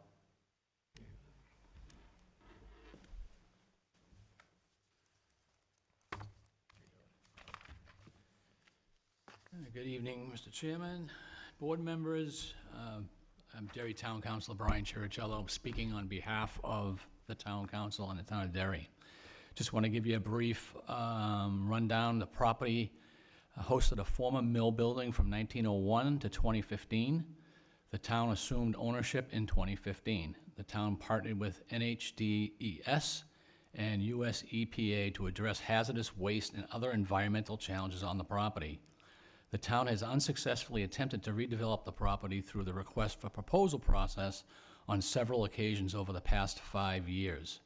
The town was previously under agreement with successful RFP applicant for housing development plan, but withdrew due to the inability to procure private insurance due to environmental concerns. This project would qualify for federal insurance as an affordable housing project. The Town Council approved Resolution 2023-077, which authorized an option to purchase the property for redevelopment into affordable housing under a program with New Hampshire Housing Finance Authority. The council believes the proposed development is appropriate for the property and complements the private redevelopment which has been occurring in that neighborhood. The town administrator and staff reviewed a similar project in Salem to better understand this type of development, and based upon the anticipated tenant demographics under the program, staff found the parking to be more than adequate at the Salem project, both during our visit and staff observations during peak parking periods, nights and weekends. The town has a number of market rate projects either approved or in development review process. This project provides a complementary mix of affordable housing, which is both needed and in demand in Derry. That's the statement that the town council wishes to share. I will let you know that I am a real estate agent by trade. There was mention about $500,000 average home. That's for statewide. The average home price in Rockingham County is $650,000. So the problem's worse than you actually think. This is desperately needed. It's in an area with town water and town sewer, and the zoning is multi-high. So thank you, Mr. Chairman, for letting me speak. Very good, thank you. I recognize that there's folks here. If you'd like to, between now and the next meeting, if you'd like to send an email to code enforcement, unless you want to have, if you're in favor or opposition to this, you're welcome back at the next meeting, obviously, but we're going to wrap up in a few minutes here before we get to the next segment, which could be rather lengthy, but feel free again to send an email of your favor or opposition to this project if you're here to speak to this matter. And again, you can come back in person at the next meeting. That being said, gentlemen, unless you have anything else you want to feed to us right now, we'll conclude at this point and see you in about 2 weeks. May 16th, I'm told. I'll make the motion to. Sorry. I have a conflict in 2 weeks and cannot be here. Okay. We would request to continue to your first meeting in June. Okay. June 6th. What will be on the summer schedule? We'll decide that. Yeah, it might be, not sure if it'll be the No, first it'll or be the third June. week yet, but it'll be in June. We'll only interrupt July and August. Okay. Yeah, that's what I thought. Okay, very good. So we'll, Mr. Mack, we need to table this specific to I that think date. you would just continue to June. 6th. Yeah, I'll make a motion to continue this case 24-115 until June 6th. I second it. Very good. All in favor of tabling this till the next, till June 6th, say aye. Aye. Any opposed? Hearing none. All right, very good. We'll see you then. I would just want to make sure that the abutters realize it was tabled to a date certain, so anybody that was here to speak, you won't get another notice. Just make a note that it will be taken up at the June 6th meeting. Very good. Do we want to table the other one? Or send them. We'll get to it in just a second here. All set there, and, yeah, go ahead and make that motion if you would. We'll go to the next case, last case on the agenda, Mrs. Moran. I make a motion to table case number 24-117 to the next meeting, May 16th, 2024. That would be Cabasis, 24117. Motion made by Mrs. Moran. I'll second it. Second by Mr. Burgess. All in favor of tabling that case to the next meeting, say aye. Aye. Aye. Any opposed? Hearing none. Very good. Next on the agenda are I have no correspondence or other business. But we have approval of the minutes. Mr. Chair, I'm going to make a motion to table the approval of the minutes for April 18th. Ginny is waiting on further information from me that I owe her. For the 18th? Yes. Okay, very good. Mr. Corbett made the motion for the minutes of April 18th. Could I have a second, please? I'll second it. Mr. Burgess seconds. All in favor of tabling, say aye. Aye. Aye. Any opposed? Hearing none. Approval of minutes for March 7th, 2024. Did anybody have any amendments to those minutes on March 7th, Ms. Rio? None? Okay, very good. Make a motion to accept those minutes as presented. I'll make the I'll- motion. I'll second it. Mrs. Moran makes the motion. Mr. Corbett has a second. All in favor, say aye. Aye. Aye. Any opposed? Hearing none. And approval of the minutes for March 21st, 2024. Anybody have any changes or amendments to those? None? Okay, have a motion to accept those minutes as presented. Make a motion to accept those presented. Thank you very much. Mr. Corbett has the motion on those March 21st. Can I have a second, please? I'll second it. Mrs. Moran seconds the minutes as presented. All in favor of those minutes accepted, say aye. Aye. Any opposed? Hearing none. All right, very good. I think we are adjourned. One item. Mr. Corbett. Just a reminder, next Saturday, May 11th, 8:30 to 4 o'clock, is the New Hampshire Office of Planning and Development, Spring 2024 Planning and Zoning Conference. It is virtual. I can sign up online as well ahead of time. And I did. I will also be there. I also Very did. much. If there's nothing else, how many cases we have next meeting, Mr. Mackey? We have the one that was continued, and then we have, what do we got? 3 others. Very good. Busy night. Okay. All right. We'll take a motion, so everybody knows that we have a meeting next meeting. We have a meeting next We have a meeting next meeting. Got it, Next got it. I'll meeting, very remember that. good. I'll make a motion to adjourn this meeting, meeting. I'll second that. All in favor, say aye. Aye. Any opposed? Go ahead. Hearing none, we're adjourned. I hope we entertained you, Alan.